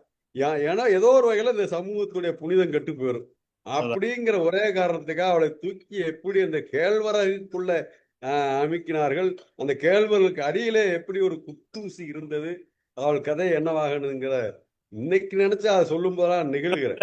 35 வருடங்களாக இந்த கவிதையை மனசுல வச்சிருக்கீங்க. நான் எழுதின கவிதை இதுதான் ஒரு இது மறக்க முடியாத ஒரு கவிதை. ஏன்னா இதுல வெறும் கவிதை கவித்துவம் இல்லையா, அது வாழ்க்கை. அந்த இன்னைக்கு வரைக்கும் நம்மளை துரத்தி கொண்டே இருக்கின்ற, மனிதர்களை கேவலப்படுத்தி கொண்டே இருக்கிற சாதியம் எல்லாம் அதுக்குள்ள இருக்கு. பெண்ணடிமைத்தன்மை, பெண்ணை வெறும் சொத்தாக பார்க்கிற அந்த புத்தி எல்லாம் அதுக்குள்ள இருக்கு. எனவே அது அப்படி எழுத வைத்தது. அப்புறம் மற்ற கவிதைகளும் இணைந்து அந்த எழுதுன அந்த அந்த கட்டுரைக்கு நீங்கள் ஒரு மதிப்பு கொடுத்தீர்கள். உங்களுடைய 2ஆம் பதிப்பு வெளியிடப்பட்ட போது அந்த கட்டுரை அதில் இணைத்துக் கொண்டீர்கள். ஆமா ஆமா ஆமா ஆமா. எனவே அப்படி ஒரு அந்த அந்த அறிவு, இது ஒரு வாய்ப்பு. நான் இந்த அந்த புத்தகத்தோடு எனக்கு இப்படி ஒரு சிறு பயணம் கிடைத்ததை இந்த சபையில சொல்வதற்கான வாய்ப்பாகவும் இது அமைந்தது. அடுத்து அதுல இப்ப சிலது, இப்ப உங்களுடைய வேற சில கவிதைகள் அதுல வச்சு பார்க்கிற போது நினைவுல இருந்து சொல்றேன். அதை சும்மா லேட்டா தான் குறித்து வச்சுக்க முடியும். எக்ஸாக்ட் கவிதைகள் வரிகள் நினைவில் நினைவு கொண்டு வந்து உதாரணமா அரசாங்கம் செய்யாததை நான் செஞ்சேன், வரிகளை குறைச்சேன். எப்படின்னா என் கவிதைகள்ல குறைச்சேன். நீங்க இப்ப சொன்னீங்க, அவர் இருதராஜ் கேட்கிற போது எப்படி நீண்ட கவிதைகள் தான் எழுதி கொண்டிருந்தேன், பிறகு குறுங்கவிதைகள் எழுத தொடங்கினேன் அப்படின்றத சொன்னீங்கல்ல, அதற்கான இப்படி ஒரு விளக்கம். அரசாங்க காரியா குறைக்க முடியல, நான் குறைக்கிறேன். ஒரு அரசியல் நையாண்டி இருக்கிறது, அதே விமர்சனம் இருக்கிறது, அதே சமயம் அது கவித்துவமான வெளிப்பாடும் இருக்கிறது. சிலேடையா சொல்றது அப்படிங்கிறது தான். ஆமா, அது தமிழ். அதுல தமிழ்ல அப்படி சிலேடையா சொல்கிற மரபே உண்டு. செயல்கள் எழுதப்பட்ட காலத்திலிருந்தே அந்த மரபு உண்டு. அந்த மரபை நீங்கள் புது கவிதை காலத்துல இப்படி எடுத்துக்கொண்டீர்கள் என்கிற அந்த சிறப்பும் இருக்கிறது. அதே போல இன்னொன்னு எனக்கு பிடித்த ஒன்று என்னன்னா, இது சொல்லியிருப்பேன், விலங்குகளை காட்டிலும் கூண்டுகளை மனுஷங்களுக்கு பிடிச்சு போச்சு. அத மனித பறவைகள்னு சொல்லியிருப்பீங்க. காலை கட்டி போடுற விலங்கு கூட கொஞ்ச தூரம் நடமாட விடும், அந்த விலங்கோட டிஸ்டன்ஸ் வரைக்கும், லென்த் வரைக்கும். ஆனா கூண்டுக்குள்ள போய் சுகமா சிக்கிக்கிறான். ஏன்னா அந்த குண்டு அங்கேயும் திரும்ப விடாது, இங்கேயும் திரும்ப, முன்னாடியும் போக விடாது, பின்னாடியும் போக விடாதுன்னு அங்கேயே வச்சிருக்கோம். அது என்ன கூண்டுன்னு அப்புறம் சொல்லியிருப்பீங்க. ஜாதியை ஒரு கூண்டா சொல்லியிருப்பீங்க, மதத்தை ஒரு கூண்டா சொல்லியிருப்பீங்க. இதெல்லாம் எப்படி இந்த சிந்தனைகள் அப்படிங்கிற வியப்பை ஏற்படுத்திய இந்த சமூகத்தின்பால் உங்களுக்கு எவ்வளவு கூர்மையான விமர்சனம் இருந்தால் அது இப்படி கவிதையாக வெளிப்பட்டிருக்கும் அப்படிங்கிற எண்ணத்தை ஏற்படுத்திய படைப்பு அது. அப்புறம் அந்த அந்த சொல்லப்போனா அந்த விலங்கையும் கூண்டையும் இணைச்சு அது ஓமானம் ரெண்டுமே ஒண்ணு கட்டி போடுற விஷயம்தான், ரெண்டுமே அடக்குகிற விஷயம்தான். ஆனா அதற்குள்ள இருக்கிற சின்ன வேறுபாட்டையும் கூட அந்த கவிதைக்குள்ள கொண்டு வந்திருப்பீங்க. அது மாதிரி இதுல எனக்கு ஒரு கேள்வி இருக்குது, அப்புறம் வந்துடுறேன். முதல்ல பகுத்தறிவு சார்ந்த ஒரு இது, அதாவது கோயிலுக்கு போனேன், அங்க கடவுளை காணோம், சரியான வரிகள் தானா சொல்லுங்க நீங்க. கடவுளை காணோம், ஆனா என் புத்தி பூரா வாசல்ல கழட்டி போட்டிருந்த செருப்பே இருந்துச்சு அப்படிங்கிற மாதிரி. நீங்க தானா? இது மூமெத்தாவுடைய கவிதை இது. சரி சரி, அதாவது உங்களுடைய கவிதைங்கிற மாதிரி மனசுல பதிவாயிருக்கு. ஆனா மூமெத்தா சொல்லுவாரு. சரி சரி, நல்லது நல்லது. அதே மாதிரி இன்னொரு இது பயத்தை வச்சு ஒரு கவிதை எழுதினீங்களா? பயம், அதாவது பயம்தான் முதல்ல கடவுளை படைச்சது, அதுக்கப்புறம் பக்தி ஏகப்பட்ட கடவுளை படைச்சதுங்கிற மாதிரி நீங்க தான் பண்ணீங்களா? நீங்க உங்களுடைய கவிதையா அது? இல்ல, என்னுடைய நான் சொல்லியிருக்கேன், பட் இதே மாதிரி சொன்னான்னு எனக்கு ஞாபகம் இல்லை. அதுதான் இந்த பொருள் எனக்கும் அந்த சரி நேரடி கவிதை வரிகள் எனக்கு வரல. ஆனா இந்த பொருள் எப்படி அச்சத்தின் காரணமாக கடவுள் நம்பிக்கை உருவாச்சுங்கிறதையும், அப்புறம் அது ஒரு சமயம், நம்பிக்கைகள், அந்த சடங்குகள் எல்லாம் சேர்ந்த உடனே அது எப்படி பல கடவுள்களை உருவாக்கி கொடுத்ததுங்கிற கருத்தால அற்புதமான ஒரு பகுத்தறிவு பூர்வமான, அதே சமயத்தில் இதை அலசி ஆராய்கின்ற அந்த கடவுள் கற்பனை எப்படி வந்தது என்று தேட வைக்கின்ற ஒரு கவிதையாக அதை நான் பார்த்தேன். இதுல இன்னைக்கு சில கேள்வியிலையும் சேர்ந்து சிந்தனையை சேர்த்தே வச்சிடுறேன். ஒன்று, இந்த நீங்க உங்களை பாராட்டிய முக்கியமான படைப்பாளிகளை பற்றிலாம் நீங்க சொன்னீங்க. அந்த அந்த அந்த சொல்லுங்க. அந்த படைப்பாளியின் மூத்த படைப்பாளிகளுடைய அந்த பாராட்டுகளை பெறுவதற்கான முழு தகுதியோடையும் உங்களுடைய படைப்புகள் இருந்தனங்கிறது மிக அடிப்படையான உண்மை. அதே நேரத்தில் நான் கேட்க விரும்புகிறது, அந்த இலக்கிய வட்டாரம் என்பதை தாண்டி நீங்க யாரை பற்றி பாடுகிறீர்களோ அந்த எளிய மக்களிடம் வந்து எப்படிப்பட்ட எதிர்வினைகள் வந்திருக்கின்றன? நீங்க ஒரு இது சொன்னீங்க, கவிதை வாசிப்பு என்பது குறைவாக இருக்குங்கிற விழுங்கியே ஆக வேண்டிய ஒரு கசப்பு விஷயத்த சொன்னீங்க.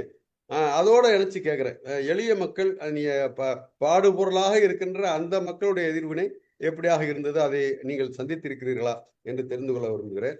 அடுத்து என்னுடைய இன்னொரு சிந்தனையை கேள்வியாக குறிச்சு வச்சுக்கோங்க. இன்னொன்று, அந்த மரணத்தை பத்தி சொன்னீங்க. அந்த அதாவது அதுக்கு முன்னாடி இந்த மேத்தா ஒரு விமர்சனம் வச்ச அந்த அட்டைப்படத்தை பற்றி அப்படிங்கிற விஷயத்த சொன்னீங்க. ஆனா நீங்க மாற்றலை அப்படிங்கிறது. அப்புறம் ஆனா அதுக்கு இன்னொரு பதிப்பை நான் கொடுக்கலைங்கிறதையும் சொன்னீங்க.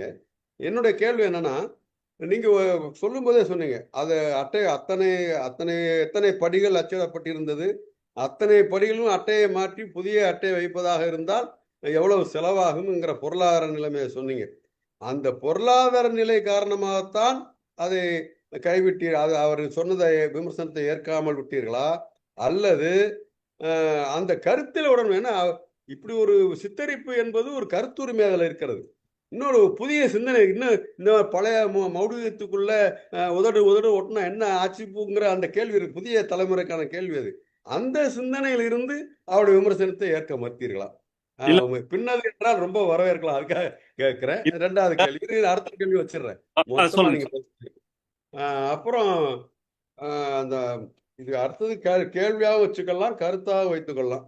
இது ஒரு கவிதையை பற்றி இருதராஜ் கேட்கிற போது சொன்னீங்க, அதாவது இருதராஜ் கேட்டாரா அல்லது தமிழ் கேட்டாங்களான்னு தெரியல. அதாவது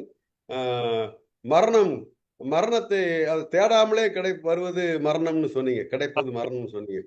அதை ஏன் எனக்கு என்ன சிந்தனை உடனே தோணுச்சுன்னா, அப்புறம் பிறப்போடைய சேர்த்துன்னு சொன்னீங்க, பிறப்பும் அப்படித்தான் அப்படின்னு. பிறப்பை பொறுத்த வரைக்கும் அது நிகழாத வரைக்கும் நாமளே இல்ல தேட வேண்டிய அதுதான் நம்மளை தேடி வருது. ஒரு சும்மா இதுக்காக சொல்ல நம்மளை தேடி வருது. ஆனா மரணத்தை ஏன் தேடுவதில்லை என்றால் அது உறுதியானது.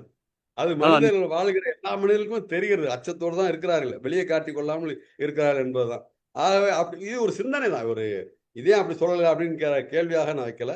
இப்படி ஒரு சிந்தனை எனக்கு உருவானது, அதை இங்க பகிர்ந்து கொண்டேன். என்னுடைய வினாக்களுக்கு உங்களுடைய விடைகளை எதிர்பார்க்கிறேன். நன்றி, வாழ்த்துக்கள். ரொம்ப நன்றி. நான் சொல்லணும்னா, எனக்கு இந்த முற்போக்கு எண்ணத்தை வெளிப்படுத்தக்கூடிய கவிதைகளை கொடுத்தது என்னுடைய கிராமத்தில் வசிக்கும், என்னுடைய கிராமத்தில் என்னை சுற்றி இருந்த சாமானிய மக்கள் தான். அவங்க மூலமாக தான் நான் வந்து இந்த முற்போக்கு எண்ணங்கள் எனக்கு தோணுச்சு. அவங்க தான் அதுக்கு காரணம். அவங்க கொடுத்த ஒரு பொருள் தான் அதெல்லாம். பொருள் இல்லாதவர்கள் கொடுத்த பொருள் இது, இப்படிதான் சொல்லணும். அதுதான் என்னோட கவிதைன்னு சொல்லலாம். ஆனா நான் அவங்கள பத்தி எழுதுற கவிதை அவங்களுக்கு போய் சேர்ந்துதா அப்படின்னு சொல்லும் பொழுது நிச்சயம் அவங்கள போய் சென்றடையவில்லை என்றுதான் சொல்லணும். வேணா இதை சொல்வதன் மூலமாக சாமானிய மக்களை பற்றி நான் எழுதுவது அவர்களை போய் சேரவில்லை என்றாலும் கூட இந்த சாமானிய மக்களின் நிலையை இப்பொழுது படித்தவர்கள், இப்பொழுது வசதியாக உள்ளவர்கள் அறிந்து அதன் மூலமாக அவங்க ஒரு மனமாற்றத்தை ஏற்படுத்தி கொண்டு ஏதாவது அவங்களை பற்றி இவங்களும் சிந்திக்கிறது, இல்லை அவங்களுக்கு வேண்டியது செய்கிறது அப்படிங்கிற ஒரு மனமாற்றம் ஏற்படும் என்கிற ஒரு அக்கறை தான் ஒழிய அவங்கள பற்றி நான் எழுதுறதா அவங்க படிச்சிருப்பாங்க அப்படிங்கிற விஷயத்துக்கே நான் வரல. ஏன்னா நிச்சயம் படிச்சிருக்க மாட்டாங்க அப்படிங்கிறது தான். அவங்க நான் ஒரு கவிஞன் என்று அவங்க அறிந்து கொண்டது எப்படின்னா, நான் என்னுடைய கிராம மக்கள், என்னுடைய கிராமத்தை சுற்றி உள்ள கிராமங்களில் உள்ள மக்கள்லாம் தெரிஞ்சுக்கிட்டது எப்படின்னா, நான் வந்து சென்னை தொலைக்காட்சியில் வந்து முத்தமிழ் மன்றம்ங்கிற ஒரு நிகழ்ச்சியை நான் வந்து கவிதையாக வழங்கிய போது தான் அவங்க வந்து அது கவிதையை அவங்க தெரிஞ்சுக்கிட்டாங்களோ இல்லையோ, என்னுடைய முகம் வந்தது அப்படிங்கிறது தான் அவங்களுக்கு வந்து ஒரு பெருமை. நீங்கள் நேற்று டிவியில் பார்த்தேன் அப்படிங்கிற ஒரு இதுதான் ஒழிய அதில் வந்து அவங்கள பற்றி நான் எழுதியிருக்கேன், அவங்கள பற்றி நான் பேசியிருக்கேன் அப்படிங்கிறலாம் அவங்களுடைய கவனத்துக்கு வரலை. அதுதான் அவருடைய நிலையும் அதுதான். ஆனால் நான் எழுதுகிற அந்த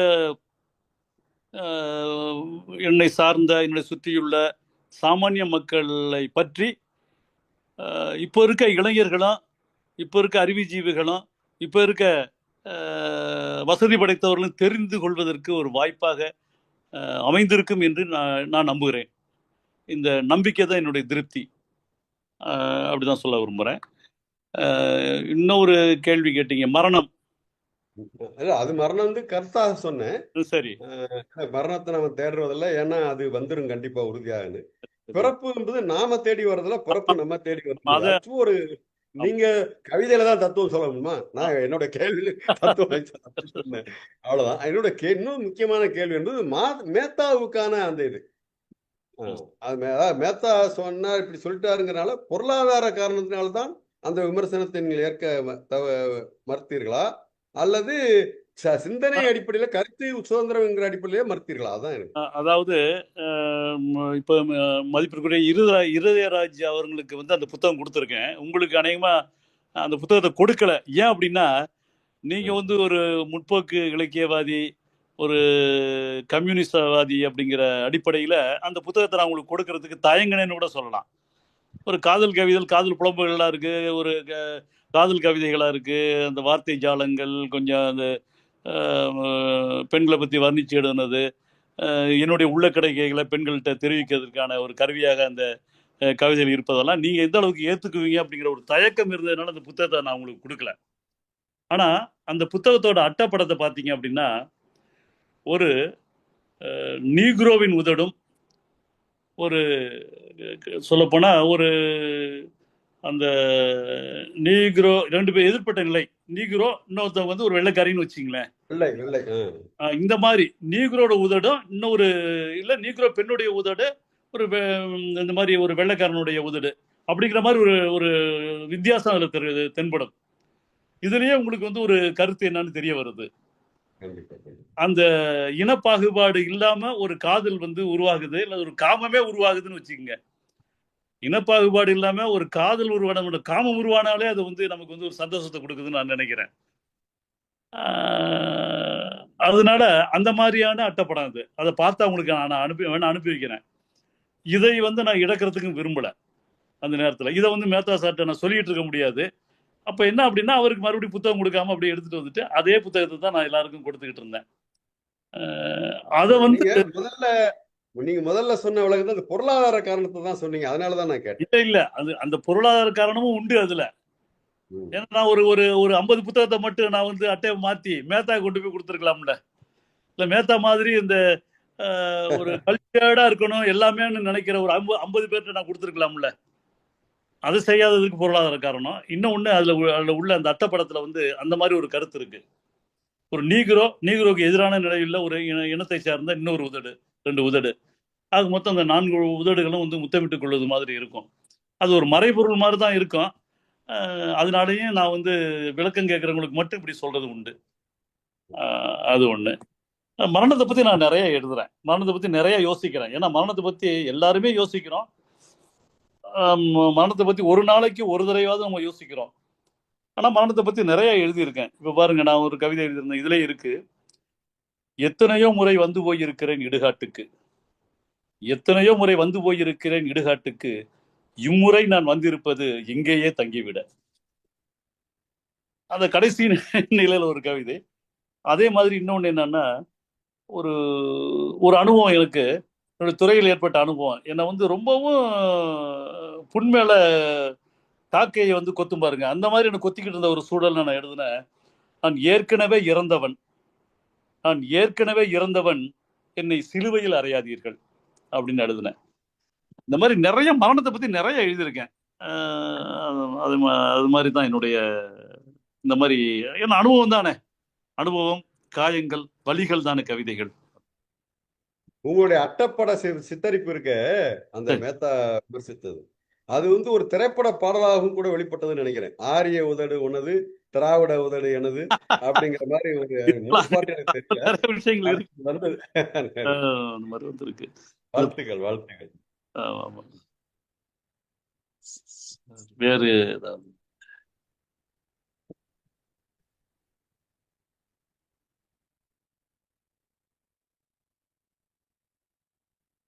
வேறு யாராவது கேள்விகள் இருக்குன்னா?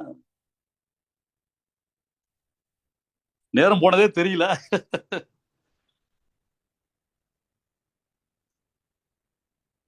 வினிதா, கலைபாலா, அடுத்தவங்க அழைங்க, இல்லைன்னா நிகழ்வு முடிவு கொண்டு வரலாம்.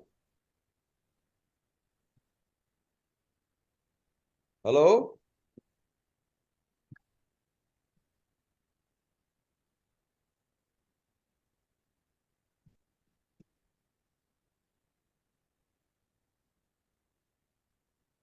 பொன்மலை கூட ஏதோ கை உயர்த்திருக்காரு. பட் அன்மியூட் பண்றதுக்கு ஆர்கனைசர் யாரும் இன்னும் தலையிடவே இல்லை. என்ன கலைபாலா? ஐயா நம்ம நிறைவு செஞ்சிடலாமா? ஆமா, ஒன்னும் இது அவங்ககிட்ட இருந்து பதிலே வரலையே. அவங்ககிட்ட இருந்து வரல, வினிதாட்ட இருந்து வரல. ஐயா நீங்க பேசுறீங்க பொன்மலை இல்லாம ஐயா. நம்ம வணக்கம். நீங்க மியூட்டை வந்து போட்டுட்டு எடுக்க முடியாது பண்ணிட்டு அதுக்கப்புறம் யாரும் பேசலைன்னா அது எப்படி எடுத்துக்கிறதுன்னு தெரியல எனக்கு. நான் மியூட் பண்றேன், பேசல. அப்புறம் நீங்க யாருமே பேசலைன்றீங்க. சரி, நன்றி. இன்றைக்கு கவிஞர் வசந்தகுமாரன் வந்து வசந்தகுமார் ரொம்ப சிறப்பாக சொன்னார். அவர் பழையவரும் புதியவரும் அப்படின்றதையும் சொன்னார். அருமையான கருத்துகள், வாழ்த்துகள். ரெண்டாவது இது கேள்வி கேட்ட டாக்டர் இருதராஜா அவர் நினைக்கிறேன், அவரும் சிறப்பாக வந்து கேள்வி கேட்டார். அவர்கிட்ட இருந்து நல்ல கருத்துக்கள் வருவதற்கு காரணமாக இருந்தார். அவருக்கு என்னுடைய வாழ்த்துக்கள். நான் வந்து இந்த தமிழில் பார்த்தீங்கன்னா ரவி பெர்னாடு, ஆங்கிலத்தில் கரண் தாப்பர், இவங்க 2 பேரையும் தான் என்னுடைய ரோல் மாடலாக நான் நினைக்கிறது உண்டு. அதுபோல் இன்னைக்கு டாக்டர் இருதராஜ் வந்து மிகமான பதிலை உங்களிடம் பெற்றதுனால அந்த இதில் வந்து அவர் உங்களையும் மிஞ்சி நிற்கிறார் என்பதற்காக என்னுடைய வாழ்த்துகள். அப்புறம் அதில் கருத்து முரண்பாடுகள் அப்படின்றது கவிஞர்களே கவிதைகளெல்லாம் வர்றது ஏற்கதான். ஆனால் அதையும் மீறி நம்ம வந்து ரசிக்க முடியும். நான் வந்து ஒரு பொறியாளர், நான் வந்து கவிஞன் இல்லை, நான் சும்மா ஒரு சுவைப்பவன் தான், கவிதையை சுவைப்பவன். சொல்லப்போனால் இன்னும் மழைக்காக பள்ளிக்கூடத்தில் ஒதுங்கினவன்ற மாதிரி நான் வந்து சுவைப்பதற்காக கவிதைக்கு பக்கம் சென்றவன். இருந்தாலும் இதில் அந்த முரண்பாடுன்னு மேத்தா கூட எனக்கு ஒரு தடவை முரண்பாடு வந்துருக்குது.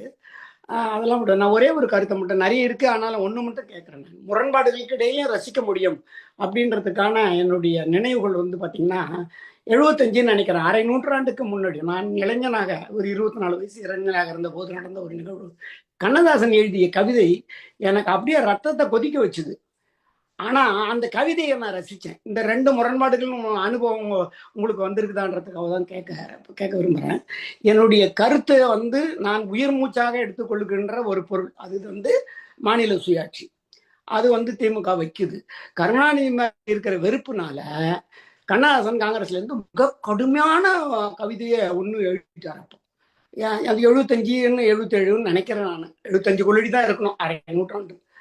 குதிரை ஒரு முட்டையிட கோழி அதை அடைகாக்கும், குட்டி யானை பிறக்கும், குரங்கு வயிற்றிருந்து புனுகு சவ்வாது அதில் குங்குமப்பூ இருக்கும், மதுரை நகர் ஒரு நாளில் வானில் படர்ந்தோடி மதுரை நகர் ஒரு நாளில் வானில் படர்ந்தோடி ஏதோ ஒரு இடத்துல இறங்கும், அதிசயம் காணலாம் மாநில சுயாட்சியில் அடையவா என் தோழனே, 6 அறிவில் ஓரறிவு போனவர்கள் அனைவரையும் அழைக்கின்றேன் வருகவென்றே அப்படின்னு முடிக்கிறார். இது மாநில சுயாட்சி பற்றி கண்ணதாசன் எழுதின கவிதை. எவ்வளவு வக்கரமான ஒரு கவிதை, கருத்தை கொண்டது அது. ஆனாலும் அந்த கவிதையினுடைய வரிகள் வந்து ரசிக்க முடிக்குது. அதுதான் கவிதையோட தன்மை. அதுதான் சொல்றேன் ஆங்கிலத்திலே, கவிதைன்னா அது poetry is nothing but choosing the best words in best order or other way of expressing the prose so attractively அப்படின்றது ஒரு அதுதான், அப்படிதான் எடுத்துக்க முடியும். இப்போ திருக்குறளில் இல்லாத கருத்து கிடையாது. திருக்குறளில் இல்லாத கருத்தை எந்த கவிஞனும் எழுதிடலை. ஆனாலும் எனக்கு என்னமோ நினைவு வருது, இந்த கிழக்கு செம்மையில் பார்த்தீங்கன்னா காயம்பட்ட சொந்தத்துக்கு கண்ணீர் விட்டா சாயம் போன சேலையிலும், காயம்பட்ட சொந்தத்துக்கு கண்ணீர் விட்டா சாயம் போன சேலையிலும் நியாயம் இருக்கு. இந்த 2 வரிகள் பார்த்தீங்கன்னா எத்தனை வருஷம் கழிச்சு இப்போ என்னது எழுத வருது. ஆனால் திருக்குறள் வரல. திருக்குறளை படிச்சிருக்க அந்த கருத்து இருக்கு. அது மாதிரியாக இந்த கவிதைகள் வந்து அதுக்கான இலக்கணங்களோட இருக்கணும் அப்படின்ற எனக்கு ஒரு மரபு கவிதைகளை தான் நான் விரும்புவேன், இல்லைன்னா ஐக்கூவை விரும்புவேன். இந்த இடைப்பட்ட கவிதைகளை வந்து வசனமாக எழுதி அதை மறுபடியும் ஒடிச்சு போட்டு அது புது கவிதைன்றாங்க பாருங்க, அதுதான் எனக்கு உடன்பாடு இல்லை. நான் ஒரு பொறியாளர் அடிப்படையில் எந்த ஒரு ஒன்றும் அந்த வரையறைக்குள்ளடி இருக்கணும்னு சொல்லுவேன். அதில் ஒரு டெஃபினிஷன்னா சொல்லுவாங்க. நான் ஒரு சர்க்கிளுக்கு circle has got a diameter, அது தெரியும் எல்லாருக்கும். பாயிண்ட்னு சொல்லும் பொழுது point is circle with no diameter அப்படிம்பாங்க. அதனால சர்க்கிள்ன்றது வந்து மரபு கவிதை, பாயிண்ட்ன்றது ஐக்கூ கவிதை. அது அது அப்படிதான் எடுத்துக்கணும். இடையில இது ரெண்டுத்துக்கும் இடைப்படாம வசனத்தை உடச்சி போட்டு புது கவிதை அப்படின்னு சொல்றத வந்து அந்த அந்த ஃபார்மை நான் வெறுக்கல. ஆனா அது கவிதைன்ற அந்த சொல்றத வந்து தவிர்க்கணும்னு நினைக்கிறேன். ஐக்கூ கவிதைலாம் எனக்கு 20-30 வருஷத்துக்கு முன்னாடி ஒரு கவிதை படிச்சான்னா இன்னும் நினைவு இருக்கு. அதுக்கு அவன் மஞ்சளை கடந்தான், அவள் மஞ்சளை இழந்தான் அப்படின்ட்டு, அவ்வளவுதான் ஐக்கூ கவிதை. மஞ்சள்ன்றது அவன் மீடியம் சொல்றது ரோட்ல வரக்கூடிய அந்த centre median road yellow line அப்படின்றத. அது மாதிரி அவர் ரொம்ப சுருங்க சொல்லி விளங்க வைத்தார். திருக்குறள், அப்புறம் வந்து ஆத்திச்சூடி, திருக்குறள் கூட 1.25 அடி, ஆத்திச்சூடி ஒரே ஒரு வரி, அது மாதிரி இருக்கு. அதனால மரபு கவிதை சரி, ஐக்கூ கவிதை சரி. இந்த புது கவிதை என்பதை கவிதை என்ற தலைப்புல வந்து ஏத்துக்கலாமா அப்படின்றத பத்தி உங்க கருத்து என்ன? கவிஞர் சொல்றதுக்கு முன்னாடி நான் ஒரு சின்ன கருத்து சொல்லிக்கிறேன். பொன் ஏழுமலை அவர்கள் எப்பவுமே இந்த மாதிரி ஆழ்ந்த விவாதத்துக்கும் தொடர் விவாதத்துக்குமான கருத்துக்களை முன் கொண்டு வரக்கூடியவர். அதை தான் இன்றைக்கும் கேள்வி வடிவத்தில் வைத்திருக்கிறார். என்னுடைய ஒரு சிறு கருத்தை மட்டும் சொல்ல, புதுக்கவிதை வரிகளில் இல்லை, எத்தனை வரிகள் அடுக்கப்படுவதில்லை, அப்படி கொச்சைப்படுத்துற ஒரு சோ. ஏன்னா புதுக்கவிதைனா வேற ஒன்றும் இல்லைப்பா, ஒரு பாராகிராஃப் எழுது, அப்புறம் அதை உடச்சி கீழே கீழே கீழே போடு, அதுதான் புதுக்கவிதைன்னு சோ தனக்கே உரிய அந்த அது என்னன்னு சொல்றது, வேற மாதிரி அர்த்தம் வந்துடக்கூடாதுன்னு கவலைப்படுறேன். அதனால அப்படி அவர் கொச்சைப்படுத்தினார். நாம அப்படி எடுத்துக்கொள்ள வேண்டியது இல்லை, அப்படி அல்லாது. அதுல வந்து அந்த அதுல ஏற்படுத்தப்படுகின்ற ஒரு குறிப்பிட்ட இடத்துல அப்படியே அடுக்கிக்கிட்டே போய் ஒரு குறிப்பிட்ட இடத்துல ஒரு பரவசத்தை கொடுக்கும். அது பரவசம்ங்கிறது நான் என்ன அர்த்தத்துல எவரு இன்பம்ங்கிற பொருள்ல சொல்ல, கவிதை இன்பமும் அதுல கிடைக்கும், ஒரு விதமான மன கிளர்ச்சி ஏற்படும், ஒரு புதிய சிந்தனை ஏற்படும். இதெல்லாம் இருந்தாதான் அது புது கவிதை. வெறும் அதை மற்ற எப்படி செயல் வடிவத்தில் எழுதுற எல்லாத்தையுமே நல்ல செயல் ஏத்துக்க முடியுமா நம்ம? அல்லது மரபு கவிதையில் எழுதப்பட்ட எத்தனையோ பேர் எழுதி குவிச்சிருக்கிறாங்க. சந்தம் இருக்கும், எதுகை முனைலாம் இருக்கும், எல்லாம் இருக்காதுன்னா அதுல கவிதை இருக்காது, கருத்து இருக்காது, எதுவுமே இருக்காது. அதை நம்ம ஏற்றுக்கொள்றது இல்லைல்ல. அதெல்லாம் பாமரத்தனமானது அல்லது கட்டுக்குட்டித்தனமானது தள்ளுபடுத்தானு செய்யறோம். அது மாதிரிதான் இந்த ஹைக்கூ பற்றி வசந்தகுமாரனே கூட சொன்னார். எல்லாமே ஹைக்கூ என்று ஏற்றுக்கொள்ள முடியாது, சும்மா 3 வரியில எழுதிட்டு 3 சொல்ல எழுதிட்டா அது ஹைக்கூ ஆகிடாதுன்னு, மாறுபட்ட அது அனுபவத்தை அது கொடுக்கணும். அது போலதான் புது கவிதைகளும் அதை சரியாக புரிந்து கொண்டு வைரமுத்துவரோட சொல்லியிருப்பாரு. என்னன்னா, எவ்வளவுக்கு அளவு நாம மரபு கவிதையில புலமை பெறுகிறோமோ அந்த அளவுக்கு நாம் அவற்றை மீறி நல்ல புது கவிதைகளை படைக்க முடியும்னு அவர் சொன்னது நினைவுக்கு வருகிறது. ஆகவே நம்ம புது கவிதை அந்த மாதிரி புரிந்து கொண்டால் நாமும் இறங்கி ரசிக்க முடியும் அப்படின்றது என்னுடைய கருத்து. இங்க பகிர்ந்து கொள்கிறோம். நீங்க வசந்தகுமாரன், நீங்க இந்த மரபு கவிதை அப்படிங்கிறத அப்படி சொல்றவங்களை நான் ஒன்றும் கிண்டல் பண்ணியிருக்கேன். ஆனா வந்து அவங்க வருத்தப்படணுங்கிறதுக்காக கிடையாது. அதாவது நான் என்ன சொன்னேன்னா, எதுகை மோனை கவிஞர் அவர், என்னுடைய இப்போ அடுத்த தொகுப்புல வருது இது. எதுகை மோனை கவிஞர் அவர் சந்தனம் வாங்க நந்தனம் போவார் அப்படின்னு மரபு கொடி பிடிக்கிறவங்களை பத்தி இப்படி நான் ஒரு கிண்டலா சொல்லியிருக்கேன். நான் எதுகை மோனை கவிஞர் அவர் சந்தனம் வாங்க நந்தனம் போவார் அப்படின்னு. இப்ப நான் வந்து சொல்லி அனுப்பிடலாம். ஆமா, இப்ப நீங்க வந்து மரபு கவிதைங்கிறத வந்து இப்படி சொல்றவங்களுக்காக ஒரு கவிதை ஒருத்தர் சொல்லியிருந்தாரு. 1 2 3 4 5 6 7 8 9 10 அப்படின்னு சொல்லியே மரபுல எழுதினார். 10 வரைக்கும் மரபுல சொல்லி, இது வந்து மரபு கவிதை தான். இதுல என்ன அர்த்தம் இருக்கு? 1 2 3 4 5 தான் சொல்லிட்டு இருக்கோம். இதுல 10 வரைக்கும் சொல்லியிருக்கோம், 20 வரைக்கும் சொல்லியிருக்கோம். அப்படி கிடையாது. இப்போ இந்த புது கவிதைகளை குறுங்கவிதைகள்ல கூட உங்களுக்கு அந்த சந்தனயம் இருக்கு. இப்ப நான் உங்களுக்கு சொன்னேன்ல, அந்த கவிதை ஓசை இருக்கு. எத்தனையோ முறை வந்து போய் இருக்கிற இடுகாட்டுக்கு, இம்முறை நான் வந்திருப்பது இங்கேயே தங்கிவிட. இதுல என்ன உங்களுக்கு எதுகை இல்லை, என்ன இல்லை, இதுல வந்து மரபு ரீதியான ஒரு கொள்ளளவு இல்லை அப்படிங்கிறத நான் கேட்கிறேன். இந்த வரிகள்ல அசை இல்லையா,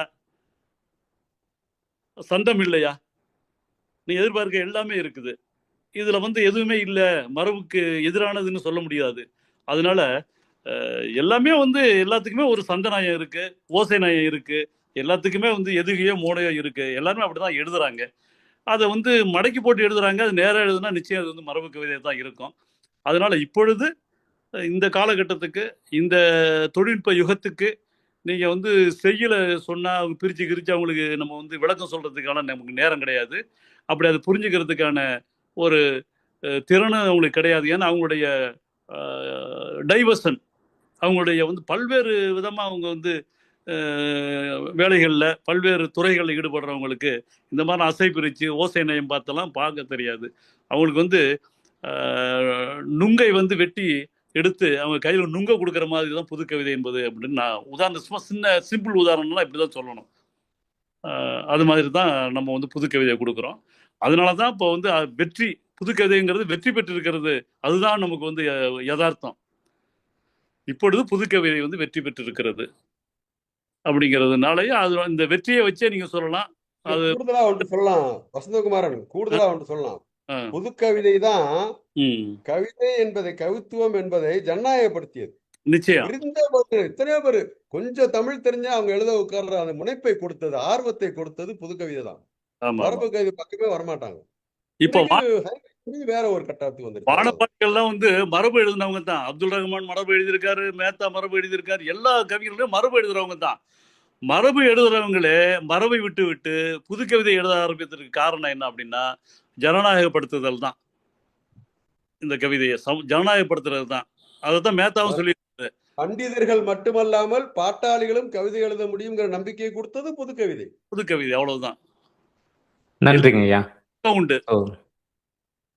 நன்றி. சிறப்பான ஒரு நிகழ்வு, சிறப்பான ஒரு மனிதரோட சிறப்பான ஒரு நாளா இந்த நாள் அமைஞ்சிருக்கு. அதனால பங்கு கொண்ட அனைவருக்கும், வந்து சிறப்பித்த விருந்தினர், எழுத்தாளர், கவிஞர் வசந்த் அவர்களுக்கும், அன்பு தங்கை தமிழ் அவர்களுக்கும், பங்கெடுத்த அனைவருக்கும், ஒருங்கிணைத்த அனைவருக்கும் நன்றி சொல்லி இந்த நிகழ்வை நாம் நிறைவு செய்யலாம். நன்றி. ரொம்ப நன்றிங்க வாய்ப்புக்கு. வணக்கம், வாழ்த்துக்கள். நன்றி. வணக்கம். ரொம்ப நன்றி. எனக்கு வாய்ப்பளித்த அனைவருக்கும் மனமார்ந்த நன்றிகள். நன்றி தமிழ்.